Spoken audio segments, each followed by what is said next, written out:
Well, greetings and salutations, everybody. Welcome to the best damn movie-related show on the planet Earth, John Campea's YouTube channel. On this specific episode is an open mic. Now, what are open mics? You'll see every day on the John Campea Show from Monday through Friday.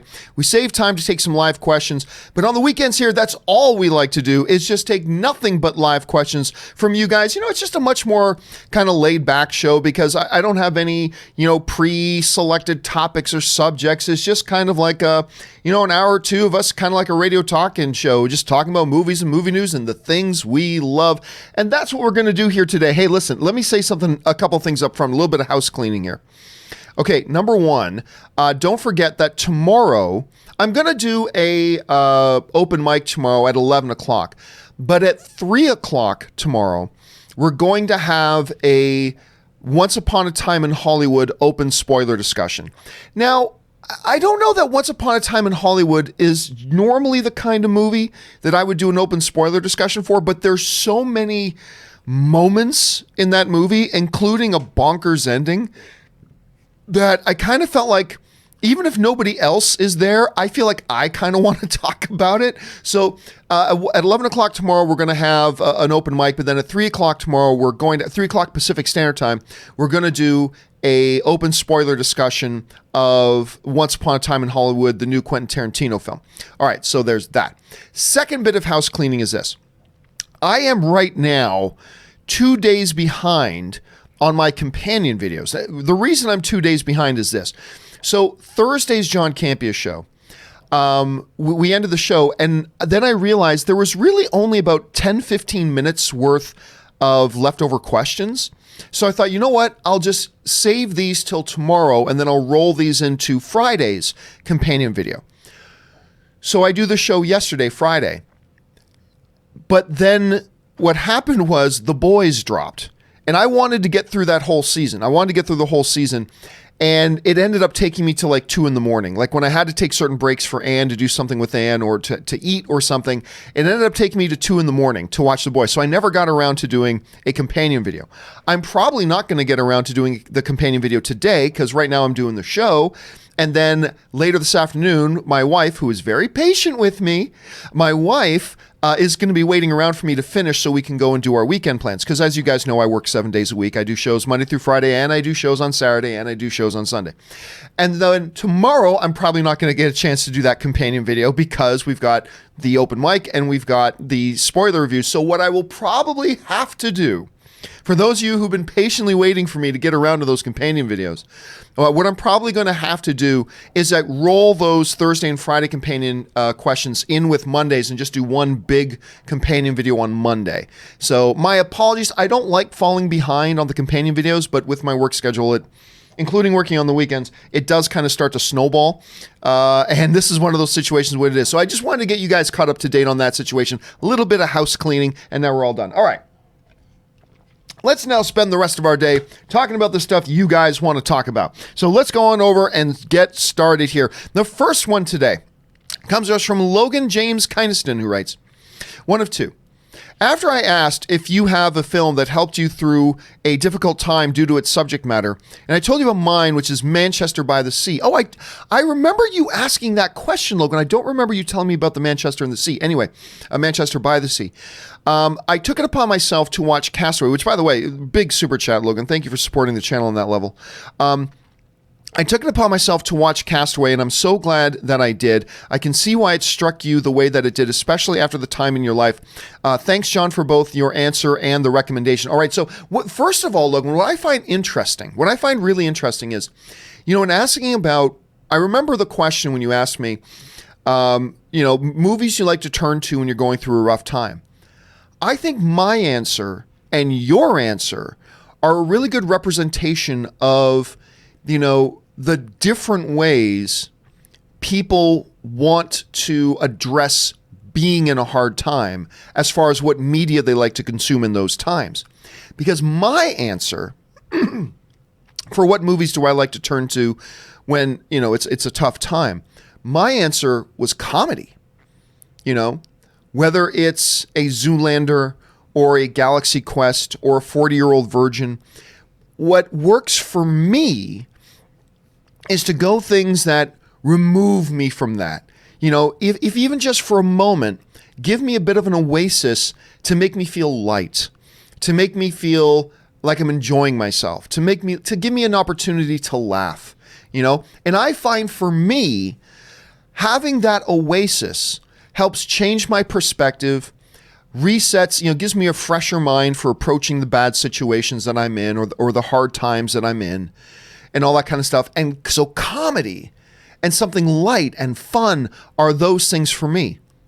But for you, I don't think anybody would describe Manchester by the Sea as light and fun and comedy, right? Some people are like me, and some people are more like you, where when times are hard and rough, they look for empathy in their media. And it helps them to see media of other people going through a rough time. Because in that, there's kind of a virtual empathy, and that can help lighten your load when you feel like you can watch stories that you're not alone. You're watching stories of other people enduring hard things and hard times. And for some people, it's that kind of media that gives you a breath of fresh air, that makes you feel, I'm not alone in this.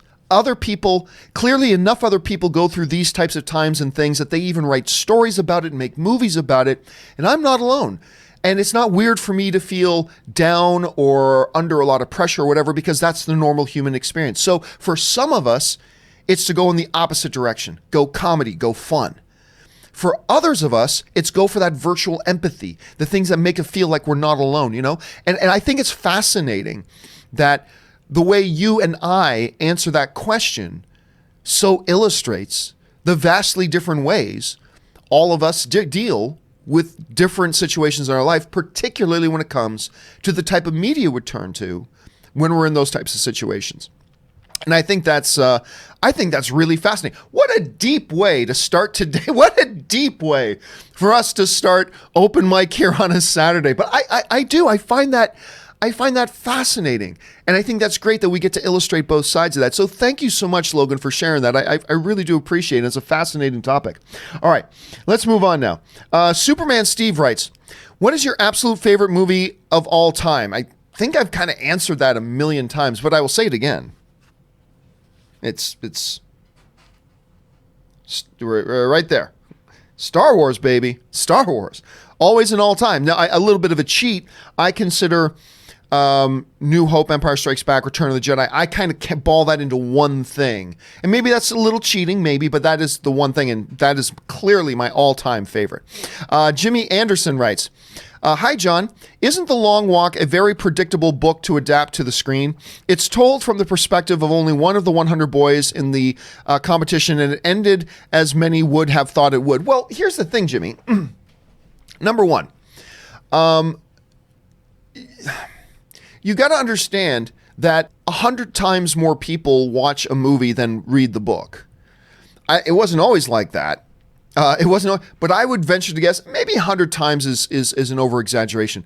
But I feel like 90+% of the people who went to go see the movie probably did not read the book. So there's a disconnect there, right? I mean, because you can say any book that gets adapted into a movie, the movie is then predictable because you've read the book. So therefore, the movie is completely predictable. Does that mean the movie is not worth it? Of course, it's still worth it. I would say this. There are times in certain movies where predictability is a really big sack of baggage on a movie. There are some movies where predictability is a very, very bad thing. However, there are also a lot of movies where predictability isn't that necessarily that big of a drawback. For example, Titanic. We know that boat is going to hit an iceberg, and we know over the course of a few hours, regardless of anybody's efforts, that boat's going down. We know this, and yet we can watch it. In Endgame, none of us doubted going into Endgame that they were going to undo what happened in Infinity War. I mean, come on. None of you didn't know that by the end, the heroes win and everybody gets brought back, right? Nobody doubted that. We all knew that. In that way, it's very predictable. But in a movie like Endgame, is that element of predictability really that big of a drawback? Look, in a James Bond film, we know at the end of James Bond, he is going to, number one, survive, and maybe he doesn't in 25, who knows? But when we watch a James Bond film, we know he survives and we know he beats the bad guy. Predictable. And yet, in movies like that, the predictability of the overall story direction doesn't really negatively affect our experience of it. There are movies where it is. Like, for instance, you don't want an M. Night Shyamalan movie to be predictable, because those movies are all about guessing what happens next. Like being on the edge of your seat, having no idea where this is going to go, right? So, for a movie like Sixth Sense, completely not predictable. Then a movie like The Village was totally predictable. And being predictable and being able to guess about 10 minutes into the movie how that movie is actually going to end, that did negatively affect my experience with that movie, while being able to predict the end of other movies doesn't negatively affect our experience of the movie. So it really all depends on the story. And I would propose for The Long Walk that knowing where that's going, or even being able to telecast where that's going, that really wasn't a key essential part to that movie. At least from my point of view. You see what I'm saying? So, yeah, predictability is a lot like laughs. Is it good for a movie to have laughs? Yes. Do all movies need to have laughs? No. No, they don't. Not all of them do. Is it bad for some movies to be predictable? Yes. But is it kind of inconsequential for other movies to be rather predictable? No. So it really depends. It's on a case-by-case basis. And I would suggest, for me at any rate, The Long Walk, that's really not a consideration for me personally. But as in all things, movies are subjective. It hit you a certain way, and I appreciate you sharing your point of view on that, my friend. All right. Superman Steve writes, mine literally is this. Oh, you're asking about my favorite movie of all time. Mine literally, and this is no joke, Man of Steel. I love Man of Steel. Well, you guys know I love Man of Steel. I'm glad you love Man of Steel, Superman Steve. That movie, most underrated, underappreciated comic book movie in the history of the genre. No comic book movie's ever been more underrated than Man of Steel. I love that movie. Love that movie. And why I will always be, regardless of whatever other drama goes on, I will always be in Zack Snyder's debt for giving us the most underrated comic book movie ever. Well, of course, created by a Canadian. Just got to throw that in there. Okay, S. Beam writes, halfway through The Boys. Holy crap. Is it a whole different type of superhero story? Urban is great. Reminds me a little of Jack Sparrow when he talks. So, Elizabeth Shue, still hot. How far did you get? I finished the whole damn thing yesterday, S. Beam. Finished the whole damn thing. And you know what? I had not thought of that at all, but you're right. Butcher reminds me, which is the character Carl Urban plays. Butcher is a little bit of a Jack Sparrow. That's a really great observation. I had not even considered that. And like, I don't care. First of all, hey Google, how old is Elizabeth Shue? I'm just gonna get this. Elizabeth Shue is 55 years old. Holy crap, she's 55? Elizabeth Shue is 55. Oh my God. Cause yeah, she ain't just, Daniel's girlfriend anymore from Karate Kid. She's still hot. And there's something, I don't know, man, there's something about, one of the things that really attracts me to women is power. Power really attracts me to women. I know for some guys that's a little bit intimidating.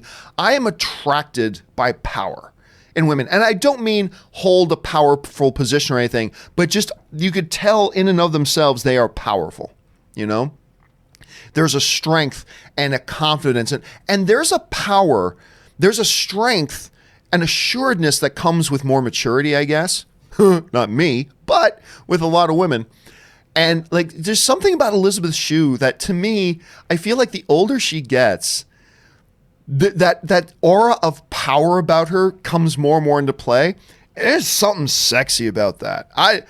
Hey, whatever. I think there's something sexy about that. And I think Elizabeth Shue, she looks dynamite in this show. I wouldn't have guessed 55. I wouldn't have guessed 55. That's crazy. So yeah, I'm with you on that, man. I'm totally with you on that. And I loved this show. I loved it. Now look, this show and Doom Patrol are very, very different shows, but you guys know how much I love Doom Patrol. I am honestly at a loss right now. I got to ponder it for a while as to whether I think The Boys is the best hero show on television right now as opposed to Doom Patrol. Because right now for me it's Doom Patrol, but The Boys might supplant it. It's very, very different. It's very, very graphic. It's, man, and you know what? It carried the risk of getting caught under the weight of its own ridiculous premise, under the satire of it. Because at the root of The Boys, there's a real, backbone of satire. And it could have gotten lost in that satire, but for me it didn't.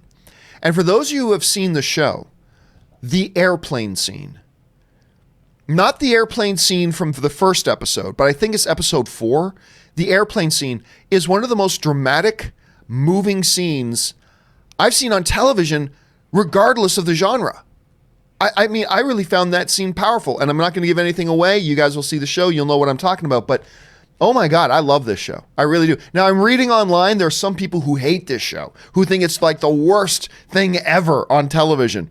And you know what? When you get a show like this, it's going to have some divided lines. And I get it, and I don't poo-poo on anybody that hates this show. For me, I thought it was a marvelous viewing experience, and I watched it the whole season one day, and I got a big kick out of it. Anyway, thanks for sending that in, S-Beam. All right. Massive Jada writes, Hellboy 2019 equals poorly executed Infinity War. I don't know about that, Mats. I got to disagree with you. I don't see any similarities between Infinity War and Hellboy. Not just quality-wise. I don't see any connective tissue to say that one was just a poorly executed the other. I don't. Now, clearly you do. In your head, you clearly see some I don't see it myself personally, but hey, that's one way of looking at it. Vault of the Future writes, loving The Boys. The plane scene well, there you go. The plane scene in episode 4 is jaw-dropping. How would you compare this series? And asking to Doom Patrol again. You've never seen Doom Patrol. Doom Patrol is a totally different type of show. It also has that element of satire to it, but it goes about different. Doom Patrol is just bonkers. I cannot recommend Doom Patrol enough. And again, it's one of those shows that I wasn't even going to watch it, but I had so many of you guys telling me, John, this Doom Patrol show is legit. Check it out. So I finally went, okay. I'll go watch Doom Patrol. And I loved it. I got hooked on it right away. And to me, it just gets better and better as it goes. So, they're very different shows. Right now, the two of them are what competes for me as the greatest comic book show on TV right now. But again, I gotta let it simmer a little bit. I just watched the entire season in one day. I gotta let it simmer a little bit. Okay. Beeper 5 writes, should the Oscars have a Film of the Decade award? Oh, absolutely not. No. That's not what the Oscars are. The Oscars celebrate film that year. So no, I don't think, personally, now don't get me wrong, if next week they announced every 10 years they were going to do a Film of the Decade award, I wouldn't argue against it, but I wouldn't vote for it either. You know what I'm saying? So I wouldn't be down for that personally. Victor Gonzalez writes, hey, John, water isn't wet. Just saying. It's not? Is technically water not wet? I'm just curious. Chris Hamilton writes, that seems like an existential question, Victor, bringing in some existential questions into this. All right. Chris Hamilton writes, hey, John, thoughts on Zombieland 2 trailer? You know what? I'm not a fan of the first Zombieland. Don't get me wrong, I don't hate the first Zombieland. I don't. But there is a lot of people who really consider Zombieland almost like cult status, almost like cult classic status. And I think it's all right. It's got its redeeming things. I was not as taken with Zombieland as most people. And so I haven't really cared that they were making another one. And I really didn't care that a new trailer dropped. But I will say, I like the trailer.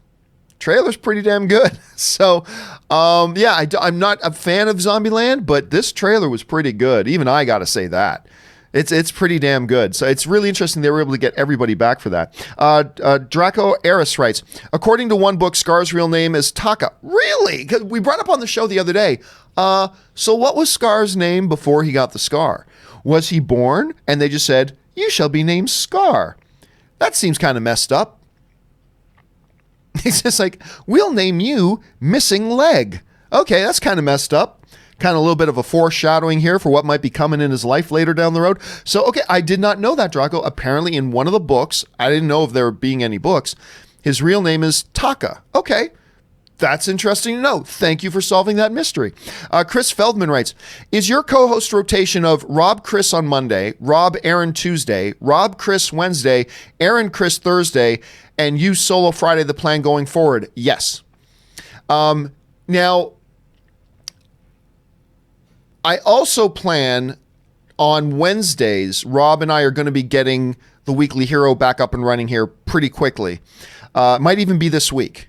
Might even be this week that we relaunch Weekly Hero. And if not this week, then definitely by next week. But we are relaunching Weekly Hero, and we're looking forward to that. So that'll include Rob as well. But this is, I find this to be a nice mix. I mean, it's just the same three people. It's the same three people. But it also gives us some flexibility. If Rob can't make it one day, then Eric can step in for him and blah, blah, blah. But yes, and you're going to see it mix up because people have schedules, right? But generally speaking, moving forward, for now, because you know things change around here. But for now, the plan is Robert Meyer Burnett and Chris Carr on Mondays, Robert Meyer Burnett and Aaron Cummings on Tuesday, Robert and Chris again on Wednesday, and Aaron and Chris on Thursday, and then I give everybody the day off on Fridays. I do the show solo on Fridays. That is the plan going forward, and you're going to see it mix up because different, Aaron is a working actress. She'll have days that she can't make, so Rob will fill in for her, and Rob is a filmmaker, and he's got days he can't make it, so somebody else can fill in, so it's not always going to look the same, but that is our base template. That's what we build on from there. So for this foreseeable future, at least the next month or so, that is the rotation we're going with. Good observation, Chris. It's interesting that you picked that out. I'm glad you observed that. Draco Eris writes, as for a sequel to The Lion King, there are plenty of things you can do with it. There's a lot of source material to look at for inspiration. Example, the war between lion and hyena can be explored. Well, yes and no. The Lion King, while it is something that appeals to all ages. Kids can love Lion King. Adults can love Lion King. And we can all see different things in it. I don't know a movie about the war between lion and hyena. By the way, that's not much of a war. But a war between lion and hyena, that takes away one of your demographics. I don't know how you make that kid-friendly. Especially if you watch any nature documentaries. That's not something like watching, an adult Simba clamping down on the neck of one of the hyenas and suffocating them and cutting the blood flow off to their brain until they die and then ripping their bodies apart. Showing a pack of hyenas catching one lion in an ambush and slowly ripping them apart and eating them alive as the lion screams in pain. I don't know that that's something you can do in a movie. I don't know. I think for me, while I'm all for an Aladdin, I just think the Aladdin one is just structured in such a way that it makes it far more open to doing a sequel. I don't know that Lion King is. I think Lion King is very much a one-shot story. And I think you leave there. Like, I understand why Disney did straight-to-home video sequels. Sure, there was money to be made there, and it is the business, right? You make the things that you think the audience will buy and make a little bit of money on. That's the business. I get it. But I just kind of feel like, I feel like you can't do one. I feel like there's no real way to do one. But somebody can always come up with one. Like you're saying, Draco, somebody can always come up with one. And there are different things you can do. But I just think it loses its appeal after the first one. But I can be proven wrong, and you may be absolutely right on that. So let's wait and see what they decide to do with it. Kill the Cat official writes, Jon Favreau revealed on Instagram yesterday that the only live-action shot in Lion King was the opening shot of the sun horizon. I'm not surprised. It's almost like he said, let's start with the first 2-second shot of a real shot, and then go into all CGI and show people that they weren't able to tell the difference. And I like that. Again, re-emphasizing Kill the Cat, that Lion King is an animated movie. It's not a live-action movie. We all call it the live-action remake. It's not a live-action remake. That whole movie is animated. Other than the first 3 or 4 second shot of a sunset, or a sunrise, I should say. Other than that first 3 or 4 second shot of a sunrise, the entire rest of the movie, the water, the grass, the hills, the animals, the wind, the splashing, everything is animated. It is an animated film. And we forget that. And even I Every once in a while, we'll refer to it as the live action when it's not a live action thing. It's a totally animated thing. But it's interesting. I didn't hear that he revealed that opening shot was what the what the live action shot was. Thanks for sharing that, man. It's good to know. I was wondering about that. Stars writes, I was worried the boys would be a shallow gimmick like Brightburn. You know what? That's actually a good observation. Yeah. It was actually amazing. It's crazy and hilarious, yet grounded and relatable and brutally violent.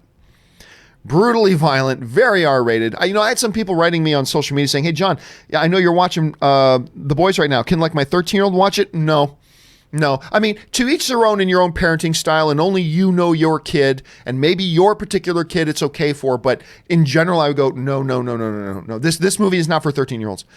This show, I should say, is not for 13 or 14-year-olds. Maybe 15? I don't know, man. It's pretty brutal. It's pretty brutal. But you're right. It on its surface, going into it, it does look like it has Brightburn burnout possibilities, right? I wasn't happy with Brightburn. It didn't live up to its potential, in my opinion. But yeah, that's a really good observation. I agree with you, man. I thought it was fantastic. I absolutely loved it. Chris Feldman writes, it's great seeing Ben Affleck in the Jay and Silent Bob reboot trailer and hearing he and Kevin Smith are friends again. All thanks to a movie interview. Yeah, I mean, I'll be honest with you, Chris. I don't really follow the behind the scenes drama with actors. I mean, for some, it's impossible to ignore, particularly when it involves the movies, right? So when you're getting all this drama between Dwayne Johnson and Vin Diesel, well, I mean, that's hard to ignore because that's directly affecting the movies that they're making. So it's hard to ignore that. But beyond that, I'll be honest, I don't really follow that stuff much. I don't follow whether Ben and Kevin have hit a rough patch or Ben and Kevin are now on speaking terms again, or I don't really follow that. I'm not saying other people shouldn't follow that. I'm not saying you shouldn't follow that. I'm just saying that's not really something that, overall really interests me that much. Unless it comes down to, it directly affecting the movies that we're watching. If it has a direct effect on the movie industry or the television industry or the shows and the movies they're watching, then I take an interest. But all I'll say is this. It was good to see Ben in that trailer. I mean, it was good to see all the people that pop up in the trailer. And by the way, I don't think it's a great trailer. I think it's an okay trailer, but I do think the movie itself is going to be great. I don't know. I'm just getting this sense, and I could be really wrong. I'm just getting this sense that the movie's going to be a lot of fun. But I will say, though, I didn't think the trailer was all that spectacular, but it was good seeing Ben in it. Let's see here. Chris writes, just a feeling, but I think Doctor Strange 2 might be an unofficial Avengers movie like Civil War was. Multiverse would suggest large cast, big event. I don't think so. I don't think so. Because I think, remember back to the Phase 3 announcement that I was at live. Remembering back to the Phase 3 announcement, when they announced Civil War, they talked about more than just one other supporting person. They talked about a larger cast. And at Comic-Con, they very specifically made a point just to bring out one person. Elizabeth Olsen. And that was it. Now, that doesn't mean that they can't have other cameos and things like that, but I think this is more going to be a Thor Ragnarok with Hulk then it's going to be a Civil War, Captain America Civil War with 15 other characters. At least that's the impression I'm getting. That's the impression. The impression I get, I thought I made pretty clear that this is going to be more of a Thor Ragnarok situation than a Civil War situation. But you never know. You never know with these things. They could start marching out 15 other characters. We'll have to wait and see. It's a good observation, Chris. All right, Tom Gillard writes, can we do a spoiler discussion for The Boys? Probably not. Just simply because, I mean, while I would love to, there's just not enough people that are going to have seen it. First of all, in 2 weeks, it'll be too late. But most people don't binge watch the entire show in 1 or 2 days like I do. So I just don't think there'd be enough people to participate in it to justify doing it. You know what I'm saying? Like, whenever I do a special video, understanding how much I work and that I work on weekends, I have to justify, this sounds weird, but I got to justify to my wife whenever I want to do extra videos on top of what I'm doing, because whenever I do extra videos, it specifically cuts into our family time. In this case, family is just me and Ann, but still, that's our time. and particularly when it's on weekends. And I need to be able to justify to her. Like Once Upon a Time in Hollywood, I think it's a lot of people are seeing it. It's a Quentin Tarantino film. It's got a lot of stuff in it that is very spoilery and blah, blah, blah. And Ann will go, yeah, I can, yeah, go ahead and do that Sunday afternoon, right? But I got to make that case. Domestic Life with John Campea. I got to make that case to my wife. And I don't think The Boys, I can make that case because I just don't think enough people will have seen it within the first week. And then I think a lot of people have seen a couple episodes within the first week, but then you'd be spoiling everything else. And then by the time a few weeks have passed, it's too late to talk about it anyway. Hence the drawback of releasing all the episodes at once, but we can talk about that. So no, I don't think we're going to do a spoiler review for The Boys, despite the fact that I love it so much. Suthius writes, hey, Mr. C, just finishes The Boys. I dug it a lot. Me too, man. And I thought the ending was great. I had no idea where they were going, but I thought the ending was great. And I think the whole show is bonkers. I wanted to say the one thing that I don't really like about the show, but even mentioning it would be a spoiler, so I can't do it. So let's say, I don't think it's a perfect show. They've got a couple of issues in it that don't sit right with me, but overall as an experience, it's just really fantastic. R Squared Games writes, okay, hear me out. All right, here we go.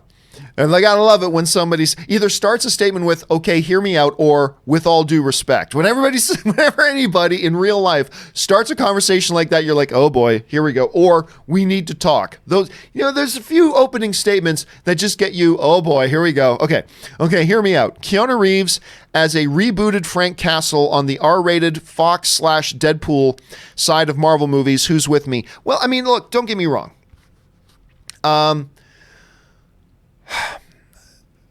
I mean, I don't see it as a fit.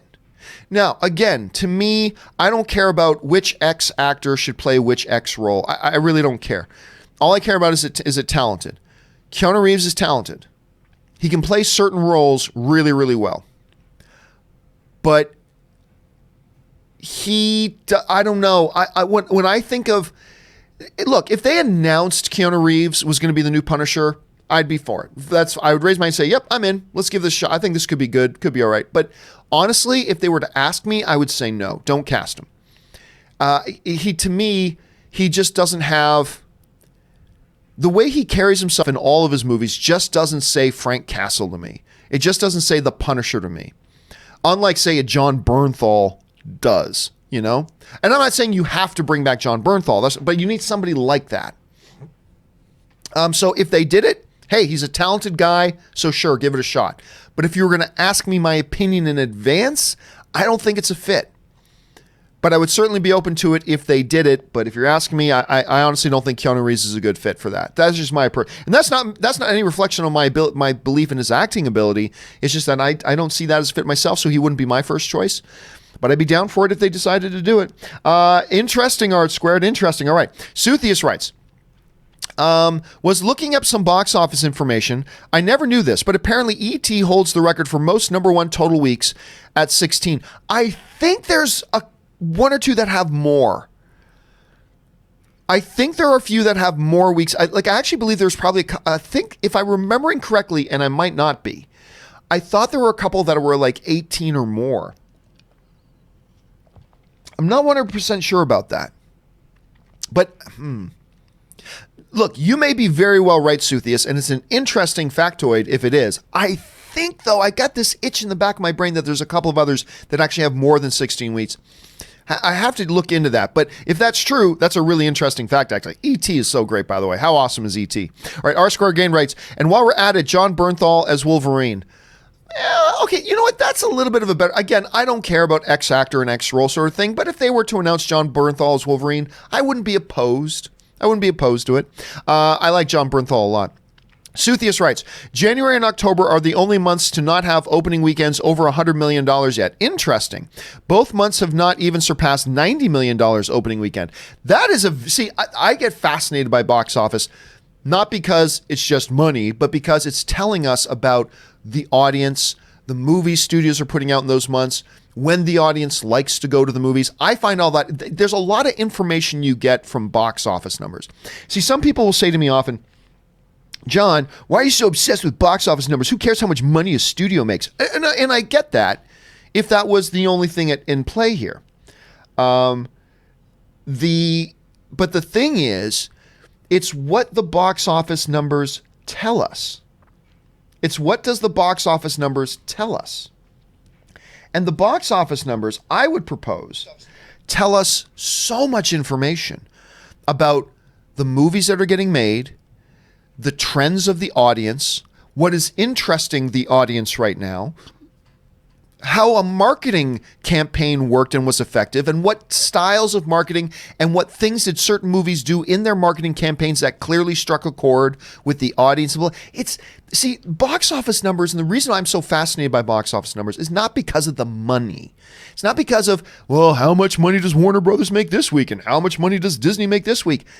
I mean, that's interesting too, but it's all the things that those numbers tell us about all the other things about the industry, about marketing trends, about trends with us, the audience. What are we interested in? What are we not interested in? What are we responding to as an audience? What are we not responding to as an audience? And all that stuff I find fascinating. And that's why you see me get really kind of geeked out about box office numbers and things like that. It's because of all the information that those numbers actually give us indirectly. And see, like, it's a number like this: January, October, only months without $100 million opening. Interesting. Okay, so what does that tell us about the movie-going habits and patterns of the audience? Why in October do we not get as many people going out? Is it the choice of movies that the studios are putting out? Is it just trends in the cycle? Like January, hey, everybody just spent all their money on Christmas or whatever. And it's those mysteries, these little mysteries that get brought up that make me fascinated about these little box office factoids, Suthi. So I think that's an interesting one. Thank you for sharing that.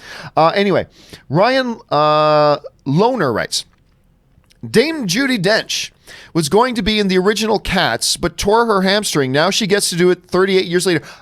Again, little factoid things I find fascinating.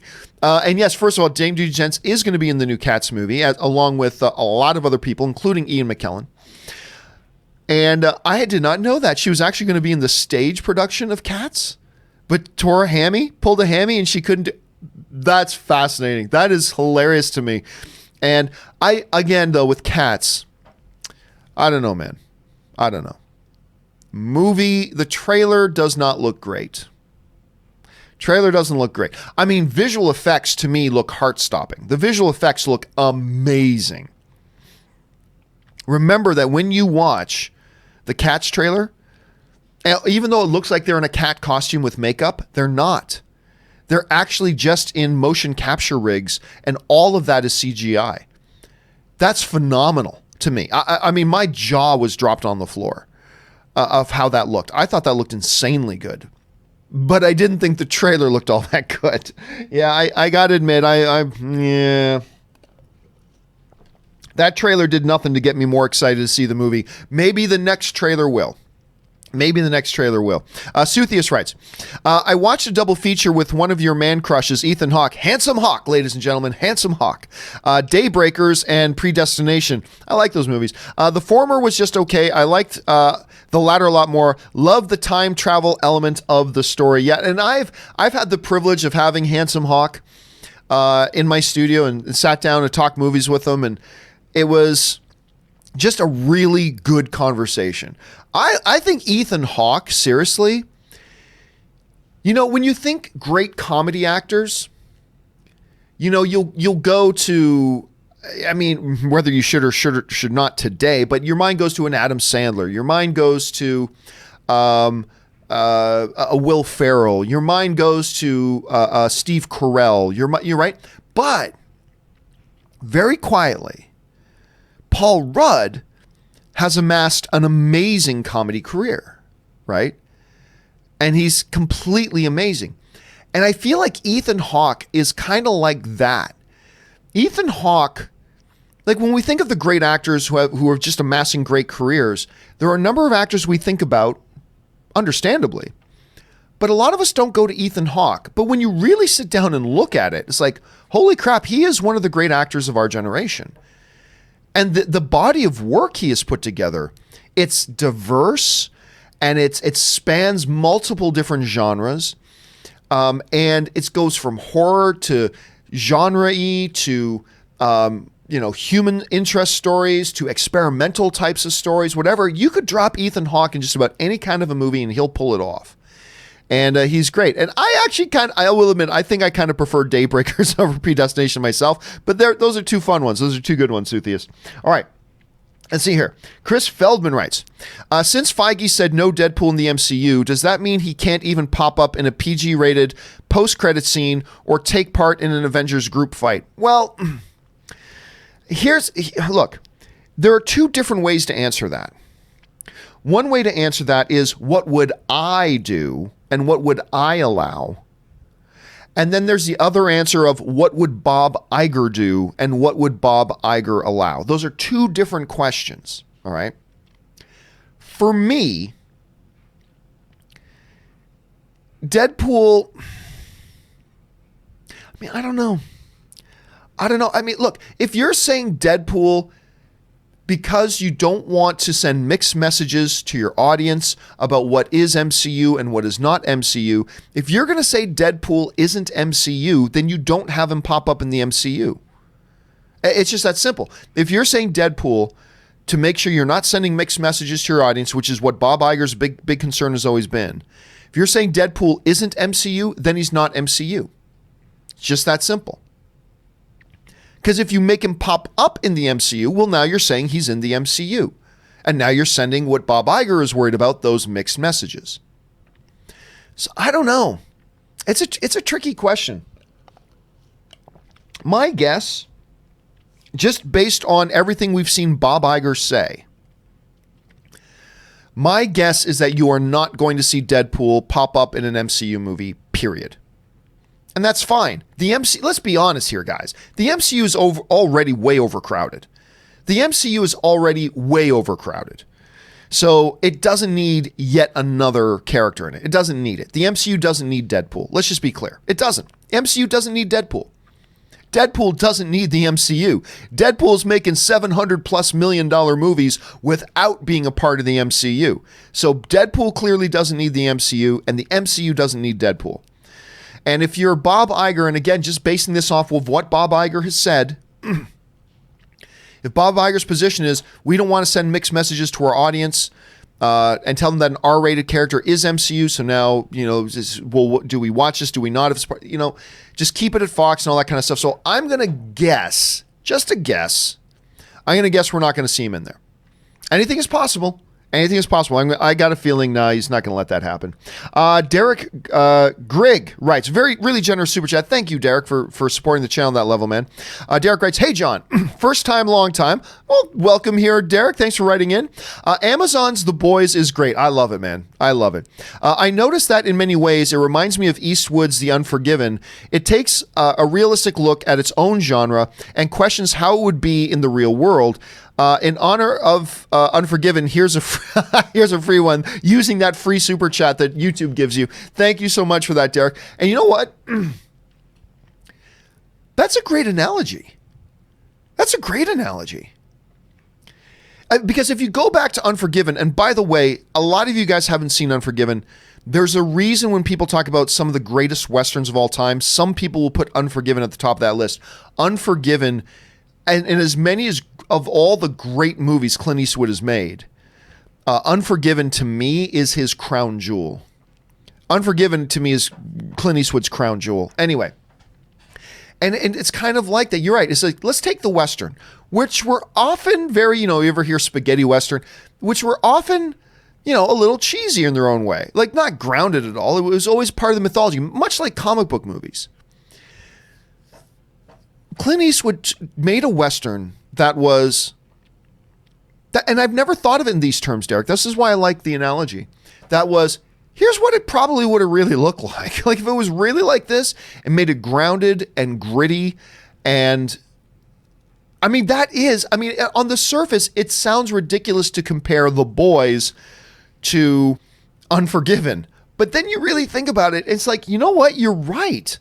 It does kind of have that connective tissue. I can totally see that. But anyway, just getting back to the show. So I like the analogy a lot, Derek. But yeah, getting back just to the Boys itself. Like I said, it's not for all audiences. it's made in a way that is clearly not going to be for everybody. So I'm not going to poo-poo on anybody who doesn't like it. So that's fine, because I can see that. But it struck all the chords for me. Like, I watched it and I thought, yeah, man, this is pretty damn good. This is pretty damn enjoyable, and I'm digging this. So maybe you will, maybe you won't, but it sounds like, Derek, you and I are on the same page. I had a great time with it. So thanks for being here. Thanks for the first time, long time, and we look forward to seeing you around here, man. All right, let's move on here. Chris Hunt writes, when do you think we'll see a action/thriller sequel to American History X where Ed Norton goes undercover and takes down the entire Nazi organization? Yeah, I remember at the time, the first time I watched American History X, it was probably one of the most brutal movies, like very shaky to me. It left me shooken, I should say. It's not that the movie was shaky. I felt shook by watching it. That I had ever seen yet at the time. Kirby? Anybody? Anyway, I've never really thought of it in terms of a sequel. And while I understand there's a little bit of joking in your comment there, I've got to say, for me, I've never really considered a sequel to American History X. To me, it was a standalone movie. But you do raise an interesting, point of view on it, that there are other things you could have done from there. I mean, if you know how that movie ends and the trauma that happens at the end and where it leaves our character at the end, there are things you could do moving past that. There are. But I don't know. I always kind of just preferred it as a one-shot movie. And where it is. So I don't think we're going to get another one. I don't. And again, I get there's a little bit of levity in the comment in of itself, but I don't think we're going to get another one, and I'm perfectly okay with that. But you do remind me that it's been a while since I watched American History X. I need to go back. Obviously one of the better Edward Norton performances ever. I need to go back and watch that again. All right. Frankie Gouge writes, an important part of The Boys is the underlining social commentary, accurate representation of supers would be in current society, business, media aspects. Well, I mean, and that's the whole premise of the show, right, Frankie? The idea was, if superheroes were real and living in our world, what in our culture, what would the societal pressures be on them? What would being in corporate America, and how would corporate America, I guess for lack of a better term, kind of commandeer superheroism? How would corporate America, because it would, if superheroes were real today, corporate America would find a way to, what's the best word for it? I guess I'll just go with the one I already used, commandeer. It would try to commandeer the entire reality of superheroes being around in our world. How would we as the public look at them? How would they try to manipulate the media message of it? How would corporations try to manipulate and take advantage of it? And how would the heroes themselves in kind respond? It reminds me a little bit of Kingdom Come. When you really look at the story, it reminds me a bit of Kingdom Come. And if you've read Kingdom Come, you see the connective tissue. I mean, they're different stories. Don't get me wrong. They're different stories. But you can kind of see what I mean by, I see some similarities between at least a societal construct of what the world might look like. And yeah, I agree. And that's part of the thing that really attracts me to it.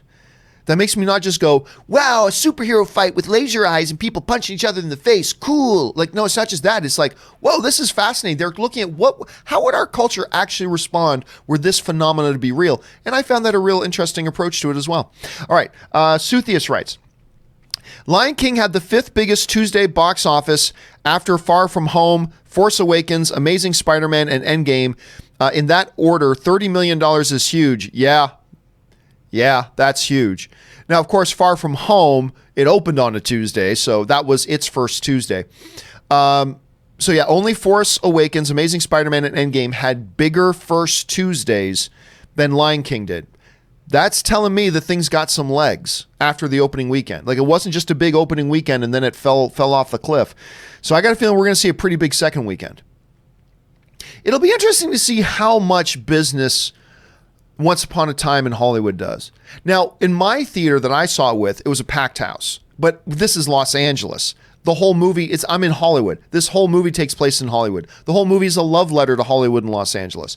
So clearly, it's going to be more interest in this movie here. But the theater was packed. Theater was packed. It's going to be interesting to see how Lion King does. I haven't seen projection numbers. Can Once Upon a Time in Hollywood be number one at the box office with Lion King going into its second weekend? It's going to be interesting to see. Okay, Suthius writes, was looking at single day box office numbers, top 5 only for each day of the week.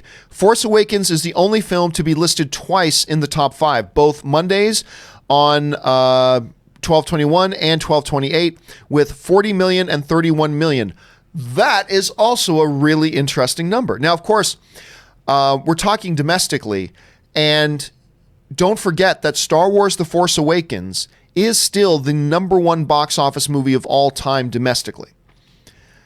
And as big as Endgame is and has the most important record, which is worldwide all time, that's the most important record. It's important and interesting to note that Endgame is neither the biggest film all time internationally, because that's still Avatar, nor is it the biggest film all time domestically, which is The Force Awakens. So internationally, biggest film of all time is still Avatar. Domestically, the biggest film of all time is still Star Wars The Force Awakens. So you would think that one of those two would be the biggest overall worldwide, but it's not. It's Endgame, which I believe is second in both international and and domestically. So that's an interesting number. So you got to keep that in mind about the fact that, I mean, that's a great example. It's succeeding Mondays. It held the number 1 spot. That's an interesting number. Thanks for bringing that up, Suthius. I get fascinated by this stuff. I just do. Okay. Next up, Ryan Lohner writes, just realized about the new Lion King. Darth Vader is, I've never thought of it that way. Darth Vader is Lion King's father. Or Darth Vader is Lando's father, I mean. I didn't even think about that. It's kind of interesting too, because I'm watching The Boys, and Simon Pegg is in The Boys as well. And then there's a scene where Simon Pegg and Carl Urban are together. I'm like, oh, wait a minute. It's Scotty and Bones. It's a Star Trek reunion. It's Scotty and Bones together again on screen. And I didn't even think about that until the scene that they were on screen together. The Canon writes, when is it worth disputing YouTube copyright claims? Dude, that is a half-hour discussion. Look, in the most general terms, and there would be 1,000 asterisks, but just quickly, if there is a YouTube copyright claim and you truly do believe you are not using anybody's copywritten material, then dispute it. But if you've got copywritten music in your video, if you're using copywritten video clips to other people's videos, if you're doing whatever, then you may not have, but again, there are exceptions to that, but I don't have time to go into all of it. But generally speaking, if you get a copyright claim and you truly believe you have nothing that's other people's copywritten material in your video, dispute it. Again, we could go into this for a half hour, an hour or more, but we don't have, but that's the most general rule on that. Mark Newman writes, one of two. Hi, John. I know some time ago you had a heart issue. I had 2 heart attacks on the same day. I'm about to start some meds for blood pressure after foolishly ignoring it for too long. Just curious about, if you don't mind to elaborate on your experience, impact any ongoing treatment could open my eyes, not ignoring a silent killer. Yeah, first of all, listen, guys. I don't do drugs. I don't drink. I don't smoke. At the time when I had my heart attacks, I was still actively training. I actually had my heart attack just after my Muay Thai class. I was in James Sandman Irvin's Muay Thai class, and I finished it. I was sitting down on a bench. I don't drink, I don't smoke or whatever. I was in pretty good shape. I was young, and I had 2 heart attacks. And I remember after that, I put out an open letter to all of my fellow film pundit community. I just put it up on my blog, and I put it out as an open letter saying, look, guys, if this can happen to me, we work in an industry, I would always say, where we sit on our ass, and I keep talking about this, why I got to do my 5 miles a day, why I got to try to stay active, because I work in a job, and a lot of other movie pundits, we work in a job where we sit on our ass to watch movies, and we sit on our ass to write about or talk about movies. Either way, we're in a profession and industry where we're sitting on our asses a lot. And a lot of times while we're sitting on our asses, we're drinking extremely unhealthy sodas, which is why I've switched to Zevia. We're drinking extremely unhealthy amounts of soda, and we probably got a big bowl of Doritos beside us, and our schedules are tight. We're eating whatever we can. We're eating unhealthy. We're living unhealthy, blah, blah, blah, blah, blah, blah, blah, blah, blah, blah, blah. And I put up this open letter by saying, hey, guys, look, if this can happen to me, it can happen to any of us. So get active. Let's watch. Don't become a massive paranoid about your diet, but become a little bit more aware about your diet. You know, I mean, look, I was in great shape, but I was eating ice cream probably 4 to 5 days a week. I was eating ice cream. I love ice cream. It's my cocaine. I'm not gonna lie. Ice cream is my cocaine. I love ice cream. Oh my God, I love ice cream. Anyway, but honestly, Mark, after my heart attacks, and I had getting on my meds and stuff like that, because once you have heart attacks like that, I'm going to be on meds the rest of my life, right? But stay on it. But honestly, it's really not disruptive to my life at all. It's not disruptive to my life at all. You know, a few years after the heart attack, I was right back to training, and I mean, not as much as I used to, but back to training. It doesn't interfere with lifestyle. I don't find there to be any after effects. There are some medications that they say can cause drowsiness, but I'll be honest with you, I've never found any. This is just my personal experience. My personal experience, and yours may vary, has been I've not found it to impact my daily routine at all. Just, you know, I wake up in the morning, and as I'm, you know, I take my, I've got a bunch of supplements that I take, like fish oil supplements. I take my multivitamins. I take some veggie capsules, whatever. That's just personal choice. I just do that in the mornings. And then I just take a couple of pills that are part of my meds. It doesn't impact it. It hasn't hurt me at all. But yeah, get on it, stay on it. And listen, good for you that you're doing something. This is good for everybody.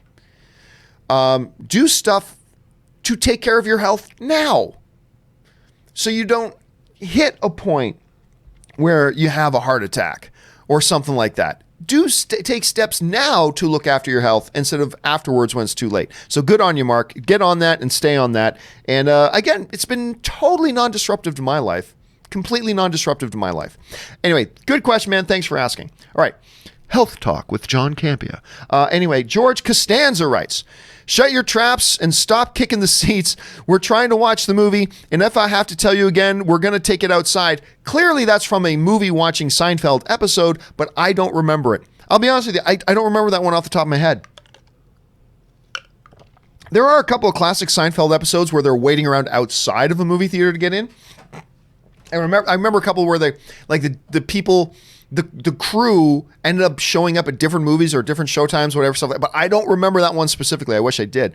Tyler Yeats writes, so happy Regal is finally getting a subscription program. Been waiting for a long time. Also, seeing Once Upon a Time in Hollywood today. Can't wait. I think you're going to enjoy it. Look, there are a number of people who aren't going to love this movie. Like, I've already gotten people writing into the show saying, hey, man, Once Upon a Time in Hollywood's really boring. And I could see why you'd say that. I can. I think it's like 45 minutes too long. Like, not 10 or 15 minutes too long. I think this movie's 45 minutes longer than it needs to be. There are entire character arcs in this movie you could have just cut out of the film and it wouldn't have interrupted the film at all. Way too much driving around Hollywood. Look at the exterior of Hollywood of everybody. Way too much of that in the movie. There's really no discernible plot. I get it. But it's filled with, I think, like really magical scenes, like really good, memorable scenes, and a terrific ending that made it for me still quite enjoyable. It's not amongst my favorite Quentin Tarantino movies. I wouldn't put it in my top 5 favorite Quentin Tarantino movies, to be honest with you, but I still found it to be quite enjoyable, but I can see why some wouldn't. So go on, enjoy yourselves. And I think, listen, is the Regal, we talked about this on yesterday's show, is the Regal plan as good as AMC's plan? No, it's not. But it's still a good plan. If you're a moviegoer and you don't have an AMC near you and all you've got is Regal, and every time you're going to the movies and you go to 3 or 4 movies a month, Every time you're going to Regal, you're paying full admission price. This is a good deal. Not as good as AMC's, but it's a good deal for those of you who live around a Regal cinema. And I would really recommend, look, if you only see 1 or 2 movies a month, probably not worth it. Probably not worth it to get it. You're probably just better off and you're going to spend less money just buying your tickets. But if you're somebody who goes to like 3 or 4 movies a month, you got to look, because this will save you money. This plan will save you money. Anyway, have a good time, Tyler. The Canon writes, thoughts on people that say Disney are remaking classics because of the lack of new ideas? Could they really have great pitches for all these movies? I mean, well, yes, look, Disney's not run out of good ideas for new movies, but guess what? People don't go to new movies. Sorry, it's true. It's true. People don't go to new movies. What is working for them is taking beloved old stories and seeing them in a new medium. That's working for Disney. Beauty and the Beast is $1 billion film. Aladdin is $1 billion film. Maleficent made a stupid amount of money. Alice in Wonderland made a stupid amount of money. Lion King is making a stupid amount of money. So it's a matter of the studio saying to the audience, what is it you guys want to see? And the audience is screaming, we want to see these classic animated films remade. And the box office proves it. You know, the box office proves it. Yeah, they went off and did Wrinkle in Time. Look how that turned out. They made a really great little film with Chris Pine about a true story about this naval rescue thing. Let me I forget the name of it. Let me just go through and see if I can find the name of it here. Not Wonder Woman, Star Trek Beyond, not Hell or High Water. Finest Hours. Disney did this great based on a true story. I really liked it. Not everybody did, but I really liked it. I mean, Disney Live Action's put out some crap films lately, but I thought Finest Hours was one of their better ones. And ain't nobody went to go see that. It was Chris Pine, Casey Affleck, Ben Foster, Eric Bana. Listen to this lineup. Listen to that lineup. Rachel Brosnan, on and on and on. It was a terrific cast. What's it called again? Hold on a second. The Finest Hours. I want to bring up the box office on it. Worldwide. Finest Hours, worldwide. And it was a good movie. Not the best movie, but it was a good movie.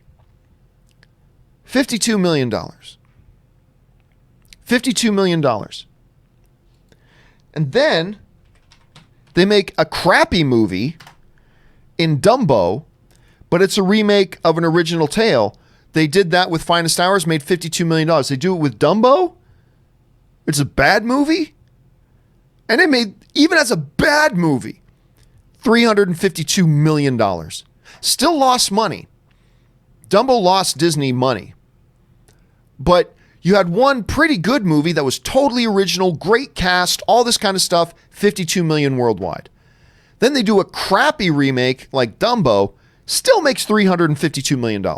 7 times more than what the other one did. And we seriously wonder why Disney will go back and remake these? Because we as the audience are screaming at them. We want these classic things remade. We want these old iconic animated things brought into a new medium today for today's generation. And you can say, well, I'm not asking them for that, and that's fine. But the box office doesn't lie. Again, going back to the whole thing about what the box office says, the box office is how we as the audience communicate to the studios. Aladdin has just made $1 billion, for heaven's sakes. Beauty and the Beast made $1 billion, for heaven's sakes. Lion King is going to make $1 billion, for heaven's sakes. Clearly, the audience wants these. The audience wants them. There's no dispute. The box office tells the story. The audience want them. I don't think at all it's a matter that they don't have original stories to tell, but they have told some great original movies. The one about the baseball, I think it was $1 Million Arm. That's great. Nobody saw it. You probably don't even know the movie I'm talking about because nobody saw it, right? No, it is not a matter that Disney just doesn't have any new ideas. The problem is when Disney does have new ideas and they make movies based on those new ideas, and even when they make those movies great, audience isn't interested. So that's what the box office tells us. Audience isn't interested. That's not what they want. What the audience wants is these classic animated things brought back into a new medium of live action. That's what the audience wants. And maybe that's not what you want, and maybe it's not what I want, but there's just no refuting it. The numbers don't lie. The audience is screaming at Disney to give us these live action remakes, because when they do the original stuff, people don't go. So if you're Disney, and you can go, okay, we have room on our docket to make X number of movies per year. It's limited. And we've got one extra empty slot. Do we do, I don't know, I'm making this one up. Do we do The Jar Kingdom, about a kid who, after his parents get divorced, finds solace in collecting jars? And every jar tells a different story of somebody's life that discarded that jar. I'm making this up on the spot, by the way. I'm just making this up. And every jar tells a story about the person's life who discarded that jar and maybe why they discarded that jar. And by the end of the movie, his entire room is just filled with jars. And it's called, what did I say the name was? I don't know, The Jar Boy. Let's just call it Jar Boy. Jar Boy the movie. And you got Timothée Chalamet in there, right? The Academy Award nominated actor Timothée Chalamet in there, and he's Jar Boy. And it's brilliant, and people love it. The critics love it. Okay, great. Now let's do a little, or the Disney exec says, we can do this one. We can do this one. Jar Boy, all the scenes, great script, we love it, blah, blah, blah. Or we can do what's one they haven't done yet? I don't know. Trying to think of a movie off the top of my head that they haven't already done. We can do a live action Pocahontas. We can do a live action Pocahontas. You know what the Disney guys are going to do? They're going to do the live action Pocahontas. They're going to pick that one. Why? Because the audience doesn't want Jar Boy. So maybe, hopefully, the guy who wrote the screenplay for Jar Boy, Disney will say, you can go and we love this script, but you can go shop it to another studio. And then hopefully another studio makes it. But if you're Disney, you got one more slot for a movie you can make this year, and you can either make Jar Boy or you can make the Pocahontas one. You're going to get fired if you don't pick the Pocahontas one, because that's the one the audience wants. How do we know that's what the audience wants? Because the box office tells us. So it's tough. So that's what I would say. I would look. I always scream at people, look, if you want more original films made, then go watch the new original films. And I don't mean to get off on a tangent here, but I always get off on tangents. You know me. I always go off on tangents. Let me bring up a release schedule here, okay? And I'm going to go back a few months. Okay. Best of Enemies came out. Nobody went to go see it. This is back in April. Nobody went to go see it.